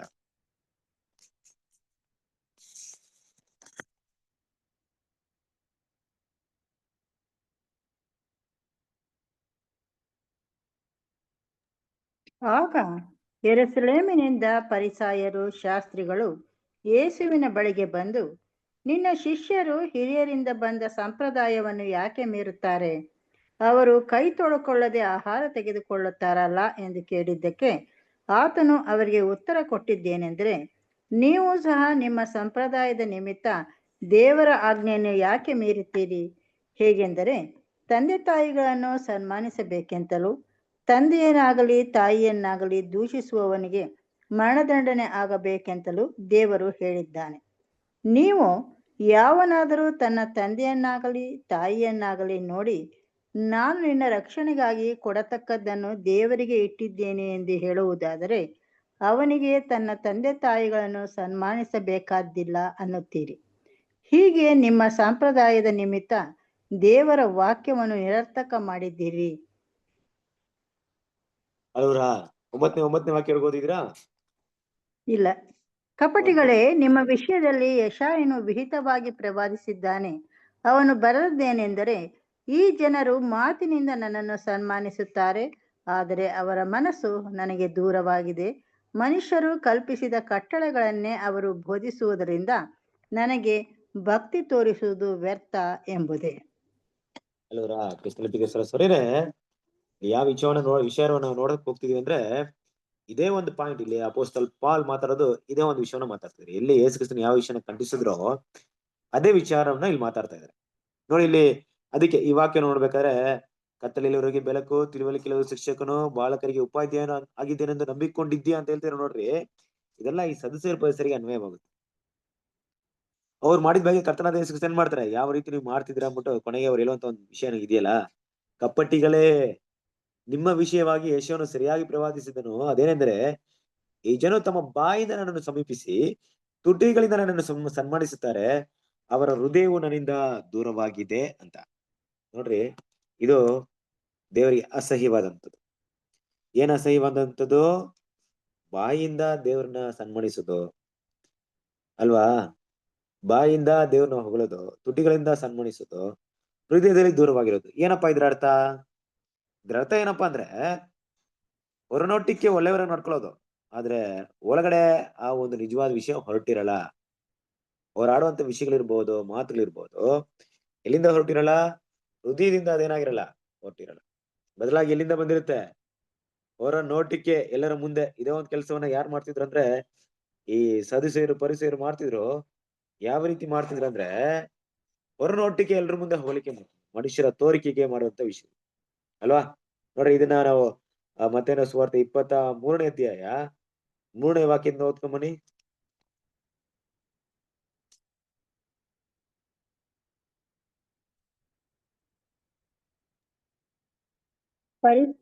ಶಾಸ್ತ್ರಿಗಳು ಪರಿಸಾಯರು ಮೋಶೆಯ ಪೀಠದಲ್ಲಿ ಕೂತುಕೊಂಡಿದ್ದಾರೆ. ಆದುದರಿಂದ ಅವರು ನಿಮಗೆ ಏನೇನು ಹೇಳುತ್ತಾರೋ ಅದನ್ನೆಲ್ಲ ಮಾಡಿರಿ, ಕಾಪಾಡಿಕೊಳ್ಳಿರಿ. ಆದರೆ ಅವರ ನಡತೆಯ ಪ್ರಕಾರ ನಡೆಯಬೇಡಿರಿ. ಅವರು ಹೇಳುತ್ತಾರೆ ಹೊರತು ನಡೆಯುವುದಿಲ್ಲ. ಕರೆಕ್ಟಾ? ಅವ್ರು ಹೇಳುತ್ತಾರೆ ಹೊರತು ಏನ್ ಮಾಡಲ್ಲ, ನಡೆಯೋದಿಲ್ಲ. ಅಂದ್ರೆ ಅವ್ರ ಮೈಂಡ್ ಎಲ್ಲ ಹೇಗಾಗ್ಬಿಟ್ಟಿದೆ ಅಂದ್ರೆ, ನಾನ್ ಬೋಧಿಸ್ಬೇಕಷ್ಟೇ, ನಾನ್ ಮಾಡಲ್ಲ. ಇದಕ್ಕೆ ತುಂಬಾ ವಿಷಯಗಳನ್ನ ನಾವು ನೋಡ್ಬೋದು. ಇದೇ ಸಿಸ್ಟಮ್ ಯಾವ ರೀತಿ ಇಲ್ಲಿ ಅಪೊಸ್ತಲ ಪಾಲ್ ಯೇಸು ಕ್ರಿಸ್ತನಲ್ಲಿ ಸದುಸೇರ ಪರಿಸರನ್ನ ಮಾತಾಡಿದ್ರು, ಬಟ್ ಇಲ್ಲಿ ಇಸ್ರೇಲ್ ಜನರ ಮಧ್ಯದಲ್ಲಿ ಅಪೊಸ್ತಲ ಪಾಲ್ ಮಾತಾಡ್ತಾ ಇಲ್ಲ. ಎಲ್ಲಿ ಮಾತಾಡ್ತಾ ಇದಾರೆ? ರೋಮನ್, ಇದೇ ರೋಮನ್ ಜನರಲ್ಲಿ, ರೋಮನ್ಗೆ ಬರೆದಂತ ಪತ್ರಿಕೆಯಲ್ಲಿ ಇದೇ ಗುಣಗಳು ಫೀಚರ್ ಎಲ್ಲ ನೋಡಿದ್ವಿ. ಅಂದ್ರೆ ಅಪೊಸ್ತಲ ಪಾಲ್ ನಂತರ ನಡೆದಂತ ಘಟನೆಗಳಲ್ಲಿ ನೋಡಿದ್ವಿ. ಏನ್ ನೋಡಿದ್ವಿ? ಅದೇ ರೋಮನ್ ಕ್ಯಾಥಲಿಕ್ ಸಿಸ್ಟಮ್ ಅಲ್ಲಿ ಇದೇ ತರ ಗುಣಗಳು ಬೆಳೆದು ಬರ್ತು. ಕರೆಕ್ಟ್ ಅಲ್ವಾ? ಈಗ ಏನ್ ಮಾಡಿದ್ರು ಅವೆಲ್ಲ ಹಿಂಗೆ ಗುಣಗಳು ಬೆಳೆಸ್ಕೊಂಡ್ರು. ಹೆಂಗೆ ಸದಸ್ಯರ ಪರಿಸರ ಇಸ್ರೇಲ್ ಜನರಲ್ಲಿ ಇದ್ರು, ಈ ರೋಮನ್ ಕ್ಯಾಥಲಿಕ್ ಇರುವಂತ ಬಿಷಪ್, ದೊಡ್ಡ ದೊಡ್ಡ ಇವರು ಫಾದರ್ ಅಲ್ಲ, ಇದೇ ಗುಣಗಳು. ಇವಾಗೇ ನೋಡ್ಬೋದು ಅವರ ಗುಣಗಳು ಯಾವ ರೀತಿ ಅಂದ್ರೆ. ನೋಡ್ರಿ, ಈಗ ಯಾವ್ದೊಂದು ಘಟನೆ ನೆನಪು ಬರುತ್ತೆ. ಏನಂದ್ರೆ, ಈ ಶುಕ್ರವಾರದೊತ್ತು ಮಾಂಸ ಮಾಡ್ಬಾರ್ದಂತೂ ಕೆಲವೊಂದು ವಿಚಾರಗಳನ್ನ ಹೇಳ್ಬಿಟ್ಟಿದ್ರು ಅವರು. ಶುಕ್ರವಾರದೊತ್ತು ಯಾವುದೇ ಟೈಮಲ್ಲಿ ಮಾಂಸ ಮಾಡ್ಬಾರ್ದು. ಒಂದ್ಸರಿ ಈ ಪಾಸ್ಟರ್ ಏನ್ ಮಾಡ್ತಾರೆ, ಈ ಒಂದು ಫಾದರ್ ಒಂದ್ ಮನೆಗೆ ವಿಸಿಟ್ ಕೊಡ್ತಾರೆ. ವಿಸಿಟ್ ಕೊಟ್ಟಾಗ ಅಲ್ಲಿ ಏನಾಗಿರುತ್ತೆ ಅಂದ್ರೆ, ಅವರು ಮಾಂಸ ಮಾಡಿಟ್ಬಿಡಿತಾರೆ. ಏನ್ ಮಾಂಸ? ಏನೋ ಶುಕ್ರವಾರ ಮಾಡ್ಬಾರ್ದಾಯ್ತು, ಮಾಡ್ಬಿಟ್ಟಿದ್ದಾನೆ. ಅವಾಗ ಏನಾಗುತ್ತೆ ಕೇಳ್ತಾರೆ, ಏನಪ್ಪಾ ಇದು ಮಾಂಸ ಮಾಡ್ಬಿಟ್ಟಿದ್ರ, ಇವತ್ತು ಮಾಡ್ಬಾರ್ದಂತ ಗೊತ್ತಿಲ್ವಾ ಅಂದ್ಬಿಟ್ಟು. ಅಯ್ಯೋ ಹೌದು ಫಾದರ್, ಗೊತ್ತಿಲ್ಲದೆ ಮಾಡ್ಬಿಡಿ, ತಪ್ಪಾಯ್ತು, ಪ್ರಾರ್ಥನೆ ಮಾಡಿ ನನಗೋಸ್ಕರ ಕ್ಷಮಾಪಣೆ ಮಾಡಿ, ದೇವರ ಹತ್ರ ಕ್ಷಮಾಪಣೆ ಕೇಳಿ ನೆಕ್ಸ್ಟ್ ಟೈಮ್ ಮಾಡಲ್ಲ ಅಂದ್ಬಿಟ್ಟು. ಅವಾಗ ಹೇಳ್ತಾರಂತ ಈ ಫಾದರ್, ಏನಪ್ಪ ಹೇಳ್ತಾರೆ, ಆಯ್ತು ನಾನು ಪ್ರಾರ್ಥನೆ ಮಾಡ್ಕೊಳ್ತೀನಿ, ಅದೇನ್ ಮಾಂಸ ಮಾಡಿದ್ರೆ ಅದನ್ನ ಟಿಫನ್ ಬಾಕ್ಸ್ ಅಲ್ಲಿ ಹಾಕೊಟ್ಬಿಡು. ಅಂದ್ರೆ ಏನರ್ಥ? ಊರಿಗೆ ಉಪದೇಶ, ನನಗೆಲ್ಲ ಉಪದೇಶ ಅಂದ್ಬಿಟ್ಟು. ಹೀಗೆ ಗುಣಗಳೇನಾಯ್ತು ಅಂದ್ರೆ, ಈ ಸದುಸೇರ ಪರಿಸರ ಗುಣಗಳು ಕ್ರಿಸ್ತನಲ್ಲಿ ಪ್ರೀತಿಯ ಸರಿರೆ ಎಲ್ ಬಂತು ಅಂದ್ರೆ, ನಮ್ಗೆ ಸಭೆಯಲ್ಲಿ ಕೂಡ ಏನಾಗ್ಬಿಡ್ತು, ಇದೇ ರೀತಿ ಬಂದ್ಬಿಡ್ತು ಅಲ್ವಾ. ಸಭೆಯಲ್ಲಿ ಕೂಡ ಇದೇ ತರ ಒಂದು ವಿಷಯ ಬಂದ್ಬಿಡ್ತು. ಹೇಗೆ ಸದುಸೇರ ಪರಿಸರ ಏನ್ ಮಾಡ್ತಿದ್ರು, ಅದೇ ರೀತಿಯಾಗಿ ಹೆಸರು ಕ್ರೈಸ್ತದಲ್ಲಿ ಬಂತು. ಆದ್ರೆ ರೋಮಪುರದ ಪತ್ರಿಕೆನ ಓದ್ಬೇಕಾದ್ರೆ ದೇವ್ರ ಮಕ್ಳು, ನಮ್ಗೊಂದು ಲೆಸನ್ ಇದೆಯಲ್ಲ, ನಾವು ಅದನ್ನ ಅರ್ಥ ಮಾಡ್ಕೊಬೇಕು. ನೋಡ್ರಿ, ಅಲ್ಲಿ ನೀವು 21 ರೋಮಪುರದವರಿಗೆ 21ನೇ 2ನೇ ಅಧ್ಯಾಯ 21, 22 ಓದ್ರಿ. 22, 23 ಓದ್ರಿ.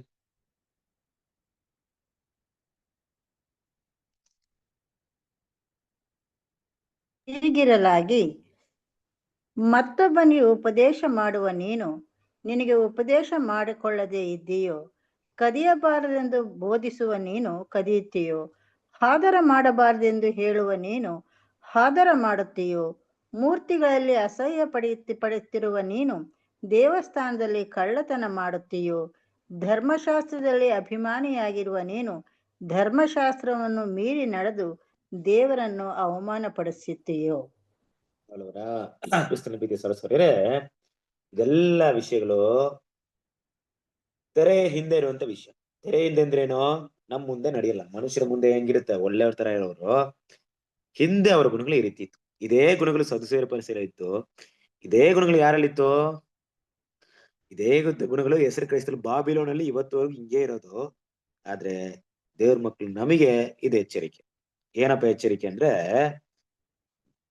ನಮ್ಮಲ್ಲಿರುವಂತ ಒಂದು ವಿಶೇಷ ಗುಣವನ್ನ ದೇವರು ಯಾವ ರೀತಿ ನೋಡ್ತಾರಂದ್ರೆ, ಅದೇ ತರ ಗುಣಗಳನ್ನ ನೀವು ಬೆಳೆಸ್ಕೊಂಡ್ಬಿಡ್ರಿ. ಹೆಸರು ಬದಲಾವಣೆ ಆಗಿದ ತಕ್ಷಣ ನಮ್ ಗುಣಗಳೇನ್ ಬದಲಾವಣೆ ಆಗಲ್ಲ. ಏನ್ ಹೆಸರು ಬದಲಾವಣೆ ಆಯ್ತು? ಅಲ್ಲಿ ನಾವು ಕ್ರೈಸ್ತರಾಗಿದ್ವಿ, ಏನೋ ಅಲ್ಲಿ ಏನೋ ಚರ್ಚಲ್ಲಿ ಹೋಗ್ತಿದ್ವಿ, ಅಲ್ಲ ಒಬ್ಬ ಕ್ರಿಸ್ಟಿಯನ್ಸ್ ಆಗಿದ್ರು, ಪ್ರೊಟೆಸ್ಟೆಂಟ್ ಅಂತ ಇದ್ದಿರ್ಬೋದು, ಇಲ್ಲ ರೋಮನ್ ಕ್ಯಾಥಲಿಕ್ ಇದಿರ್ಬೋದು, ಇಲ್ಲಿ ಬೈಬಲ್ ಸ್ಟೂಡೆಂಟ್ ಅಂತ ಬಂದ್ಬಿಡ್ತು. ಅಷ್ಟು ಮಾತ್ರಕ್ಕೆ ನಮ್ ಗುಣಗಳು ಬದಲಾವಣೆ ಆಗಲ್ಲ. ನಮ್ಗಿರುವಂತ ಎಚ್ಚರಿಕೆ ಏನಪ್ಪಾ ಅಂದ್ರೆ, ಇಲ್ಲಿ ಈ ವಾಕ್ಯದ ತಾತ್ಪರ್ಯ ಏನಪ್ಪಾ ಅಂದ್ರೆ, ಬೇರೆಯವ್ರಿಗೆ ಹೇಳುವಂತ ನಾವು ಅದರಂತೆ ನಡೀಬೇಕು. ನಾನು ನಡೆದೇ ಇನ್ನೊಬ್ಬರಿಗೆ ಬೋಧಿಸುವಂಥದ್ದು ಇದೇ ಗುಣಗಳು, ಇದೇ ಒಂದು ಕಪಟ ಗುಣಗಳು ಅಲ್ವಾ? ಇದೇ ಒಂದು ಸದಸ್ಯರ ಪರಿಸರ ಗುಣ ನನ್ನಲ್ಲಿದೆ. ನನ್ನಲ್ಲಿ ಒಬ್ಬ ಸದಸ್ಯನು ಪರಿಸರ ಇದ್ದಾನೆ ಅಂತ ಗೊತ್ತಾಗ್ಬಿಡ್ತು. ನನ್ನಲ್ಲಿ ಒಬ್ಬ ಏನಂತ ನೋಡ್ತೀವಿ, ಕಪಟ ಗುಣಗಳಿರುವಂತ ವಿಷಯಗಳು ಗೊತ್ತಾಗ್ಬಿಡ್ತು. ಇದೆಲ್ಲ ಅದೇ ಗುಣಗಳು. ಇದು ನಮ್ಗೆ ಎಚ್ಚರಿಕೆ ಆದಂತ ವಿಷಯ. ಅದಕ್ಕೆ ದೇವರ ವಾಕ್ಯದ ಪ್ರಕಾರ ಒಂದು ವಿಷಯ ನಮ್ಗಿದೆ, ಅದನ್ನ ನಾವು ಅರ್ಥ ಮಾಡ್ಕೊಬಹುದು. ಸತ್ಯವೇದ ವಿದ್ಯಾರ್ಥಿಗಳು ನಾವ್ ಅಂತ ನಾವು ಕರೆಯಲ್ಪಡ್ತಾ ಇದೀವಿ ಅಂದ್ರೆ, ದೇವ್ರು ನಮ್ಮನ್ನ ಸತ್ಯವೇದ ವಿದ್ಯಾರ್ಥಿಗಳು ಇವರು ಅಂತ ನೋಡಿ ನಮ್ಗೆ ಯಾವಾಗ್ಲೂ ಗುರುತಿಸಲ್ಲ. ದೇವ್ರು ನಮ್ಗೆ ಆ ಗುರುತನ್ನ ನೋಡಲ್ಲ. ದೇವ್ರು ನೋಡ್ತಾರ? ನಮ್ ಬೈಬಲ್ ಸ್ಟೂಡೆಂಟ್ಸ್ ಅಂತ ಯಾವಾಗ್ಲೂ ನೋಡಲ್ಲ. ದೇವ್ರು ನಮ್ ನೋಡೋದೇನು? ನಮ್ಮ ಹೃದಯವನ್ನ ನೋಡ್ತಾರೆ. ಕರೆಕ್ಟ್ ಅಲ್ವಾ? ಆ ಹೃದಯ ಯಾವ ರೀತಿ ಇರ್ಬೇಕಂತ ದೇವ್ರು ಎದುರು ನೋಡ್ತಾರೆ ಗೊತ್ತಾ? ಹೋದ್ರಿ ಎಜ್ರಾ 7ನೇ ಅಧ್ಯಾಯ 10ನೇ ವಾಕ್ಯ ಓದಿ.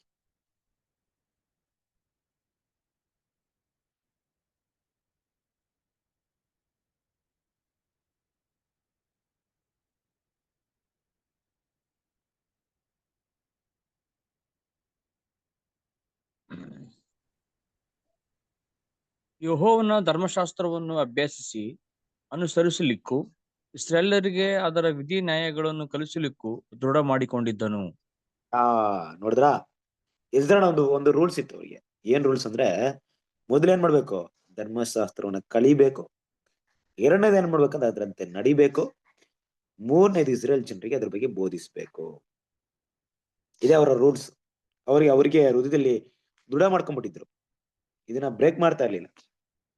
ಸತ್ಯವೇದ ಇಸ್ರಾನ್ ಬಗ್ಗೆ ಮಾತಾಡ್ಬೇಕಾದ್ರೆ ಒಬ್ಬ ಸ್ಕ್ರೈಬ್ ಅಂತಾನೆ ಹೇಳ್ಬೋದು, ಅಂದ್ರೆ ಒಬ್ಬ ವೇದ ಪಂಡಿತನ ಅಂತ ಹೇಳ್ಬೋದು ಇಸ್ರಾನ್ ಅಲ್ವಾ?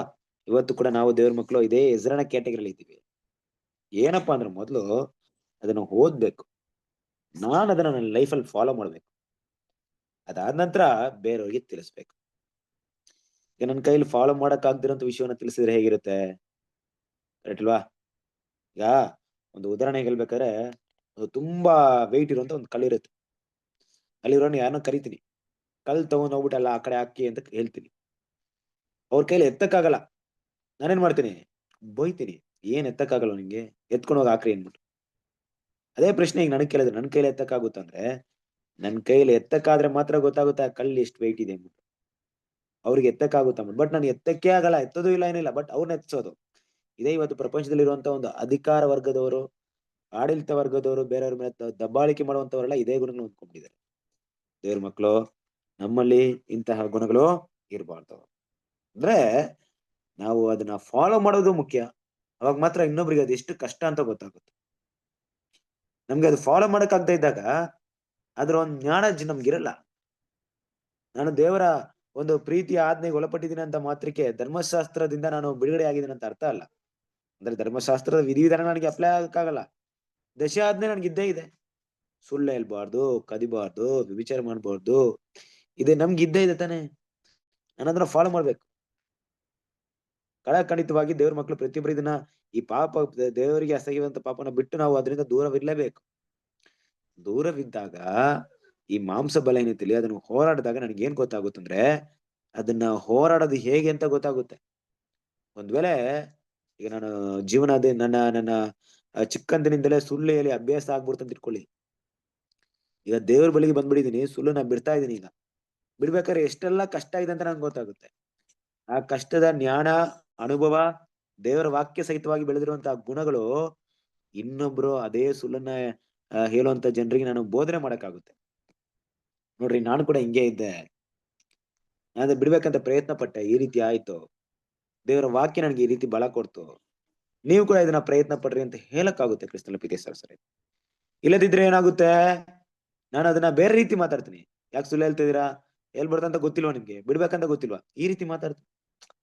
ಇವತ್ತು ಪ್ರಪಂಚದಾದ್ಯಂತ ಇದೇ ವಿಷಯಗಳಿರೋದು. ಯಾಕಂದ್ರೆ ಯಾರು ಕೂಡ ರೂಲ್ಸ್ ನ ಫಾಲೋ ಮಾಡಲ್ಲ, ಬಟ್ ರೂಲ್ಸ್ ನ ಬೇರೆಯವ್ರ ಮೇಲೆ ಹಾಕ್ತಾ ಇರ್ತಾರೆ. ಯಾಕೆ ಫಾಲೋ ಮಾಡ್ತಲ್ಲ ಅಂತ ಪ್ರಶ್ನೆ ಕೇಳ್ತಾ ಇರ್ತಾರೆ. ನಾವು ಅದೇ ವರ್ಗದವರಾಗ್ಬಾರ್ದು. ಅಪೊಸ್ತಲ ಪಾಲ್ ಹೇಳ್ತಾ ಇದ್ರೆ, ಕದಿಬಾರ್ದಂತ ನಿನ್ಗೆ ಗೊತ್ತಿದೆ, ಆದ್ರೆ ನೀನ್ ಕದೀತಾ ಇದೀಯಾ. ಬೇರೆಯವ್ರನ್ನ ಕದಿಬಾರ್ದಂತ ಹೇಳ್ತಾ ಇದೀಯಾ ಅಲ್ವಾ? ಆಧಾರ ಮಾಡ್ಬಾರ್ದಂತ ನಿನ್ಗೆ ಗೊತ್ತಿದೆ, ನೀನೇ ಮಾಡ್ತಾ ಇದೀಯ, ಬಟ್ ಬೇರೆಯವ್ರಿಗೆ ಮಾಡ್ಬಾರ್ದಂತ ಹೇಳ್ತಿದ್ಯಾ. ವಿಗ್ರಹಾರ್ಧನೆನ ವಿಗ್ರಹದಲ್ಲಿ ಅಸಹ್ಯವಾದ ವಿಗ್ರಹಕ್ಕೆ ಸಂಬಂಧಪಟ್ಟ ವಿಷಯಗಳನ್ನ ನೀನ್ ಏನ್ ಮಾಡ್ಬಾರ್ದು, ಯಾವುದೇ ಕಾರಣಕ್ಕೂ ನೀನು ಅದಕ್ಕೆ ಇದ್ ಮಾಡ್ಬಾರ್ದು ಅಂತ ನಿನ್ಗೆ ಗೊತ್ತು, ಬಟ್ ನೀನೇ ವಿಗ್ರಹಾರ್ಧನೆ ಮಾಡ್ತಾ ಇದೀಯಾ ಅಲ್ವಾ?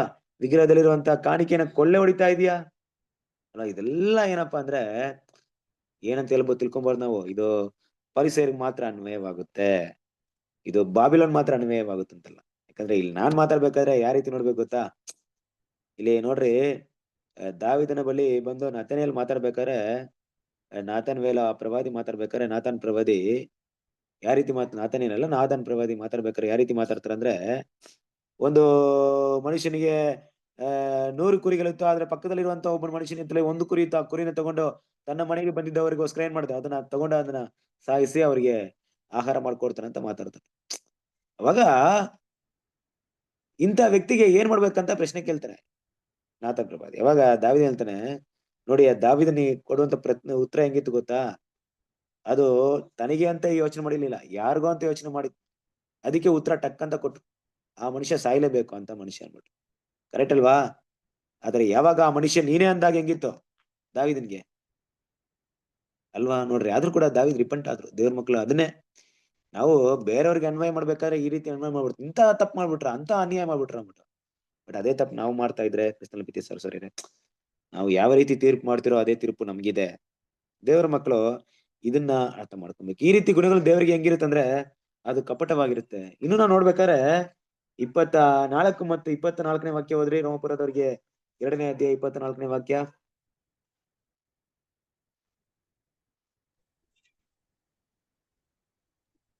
ನಿಮ್ಮ ದೆಸೆಯಿಂದ ಅನ್ಯ ಜನರಲ್ಲಿ ದೇವರ ನಾಮವು ದೂಷಣೆಗೆ ಗುರಿಯಾಗುತ್ತದೆಂದು ಬರೆದಿದೆಯಲ್ಲ. ಅಲ್ಲವರಾ? ನೋಡಿ, ನಿಮ್ಮ ದೆಸೆಯಿಂದ ಅನ್ಯ ಜನರ ಮಧ್ಯದಲ್ಲಿ ದೇವರ ನಾಮವೇನಾಗುತ್ತೆ, ದೂಷಿಸಲ್ಪಡುತ್ತೆ. ಹೌದು ಕ್ರಿಸ್ತನ ಪ್ರೀತಿಯ ಸಹೋದರರೇ, ಒಂದ್ ವೇಳೆ ನಮ್ಗೆ ಸತ್ಯ ತಿಳಿದೇ ಇದ್ರೆ ಒಂಥರ ವಿಷಯ. ನೋಡಿ, ಇಸ್ರೇಲ್ ಜನರು ತಗೊಂಡಾಗ ಅವರು ಯಾವುದೇ ಕಾರಣಕ್ಕೂ ಇಸ್ರೇಲ್ ಜನರಿಂದ ಹೊರಡೆ ಬರಕ್ಕಾಗಲ್ಲ. ಅವ್ರು ಆ ರೀತಿ ಏನಾದ್ರು ಇತ್ತ ಅಂದ್ರೆ ಖಂಡಿತ ಇಲ್ಲ. ಇಲ್ಲ, ನಾನು ಯಹೂದಿನಾಗಿರಲ್ಲ, ನಾನು ನನ್ನ ಬದಲಾವಣೆ ಮಾಡ್ಕೊಳ್ತೀನಿ, ನಾನು ಬೇರೆ ಒಂದು ಇದಕ್ಕೆ ಹೋಗ್ತೀನಿ ಅಂದ್ರೆ ಖಂಡಿತ ದೇವ್ರ ಕೋಪಕ್ಕೆ ಗುರಿ ಆಗ್ತದೆ. ನೀನು ನನ್ನ ಸ್ವಕೀಯ ಜನ, ನೀನು ಹುಟ್ಟಿದ್ಯಾ, ನೀನ್ ಧರ್ಮಶಾಸ್ತ್ರ ಫಾಲೋ ಮಾಡ್ಲೇಬೇಕು. ಕರೆಕ್ಟ್ ಅಲ್ವಾ? ಆ ರೀತಿಯಾದಂತ ನಿಬಂಧನೆ ಇತ್ತು. ಅದೇನೋ ಅವ್ರಿಗೆ ಕಡ್ಡಾಯ ಇಲ್ಲವೇ ಒಂದು ಗುಲಾಮಗಿರಿ, ದಾಸತ್ವಕ್ಕೆ ಒಳಪಡಿಸುವಂತ ಗುಣಗಳಿರ್ಲಿಲ್ಲ. ಅವರು ಧರ್ಮಶಾಸ್ತ್ರ ಪ್ರೀತಿ ಮಾಡಿದ್ರೆ ತುಂಬಾ ಒಳ್ಳೇದು ಅವ್ರಿಗೆ. ಅದೇ ಪ್ರೀತಿ ಮಾಡ್ತಾ ಇದ್ರೆ ತುಂಬಾ ಒಂದು ದಾಸತ್ವಕ್ಕೆ ಒಳಪಟ್ಟಂತ ಹಾಗೆ.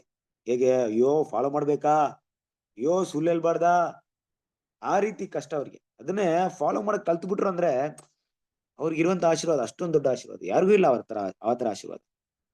ಮತ್ತೆ ಅವ್ರು ಸಿಗುವಂತ ಸಮಾಧಾನ, ಅವ್ರಿಗೆ ಸಿಗುವಂತ ಒಂದು ದೇವ್ರ ಕೊಡಂತ ಬ್ಲೆಸ್ಸಿಂಗ್ ಎಲ್ಲ ಇದೆಯಲ್ಲ, ಮನಸ್ಸಿಗೆ ಸಂತೃಪ್ತಿ ಇದೆಲ್ಲ ಯಾರಿಗೂ ಇರಲ್ಲ.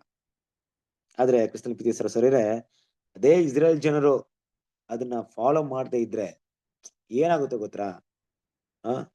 ಇಡೀ ಲೋಕ ಅವ್ರನ್ನ ನೋಡ್ತಾ ಇತ್ತು, ಇಡೀ ಲೋಕ ಅವ್ರನ್ನ ಗಮನಿಸ್ತಾ ಇತ್ತು. ಒಂದೇ ಆ ರೀತಿ ಫಾಲೋ ಮಾಡ್ತಾ ಇದ್ದಾಗ ಏನಾಯ್ತು ಅಂದ್ರೆ ದೇವರ ನಾಮಕ್ಕೆ ದೂಷಣೆ ಆಗ್ತಿತ್ತು.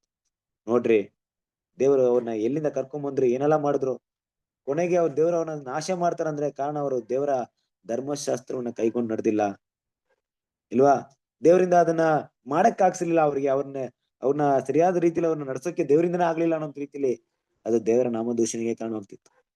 ಇವತ್ತು ಕೂಡ ನೋಡ್ಬೇಕಾದ್ರೆ ಕ್ರೈಸ್ತರ ಮಧ್ಯದಲ್ಲಿ ಎಲ್ಲರಿಗೂ ಕೂಡ ಅಂದಾಗ ಕ್ರೈಸ್ತರ ಬೋಧನೆಗಳು ಗೆಲ್ದಾಗ ಎಲ್ರಿಗೂ ಇಷ್ಟವಾಗುತ್ತೆ. ಆದ್ರೆ ಕ್ರೈಸ್ತರನ್ನ ನೋಡಿದಾಗ ಕ್ರೈಸ್ತರ ಬೋಧನೆ ಇಷ್ಟವಾಗಲ್ಲ.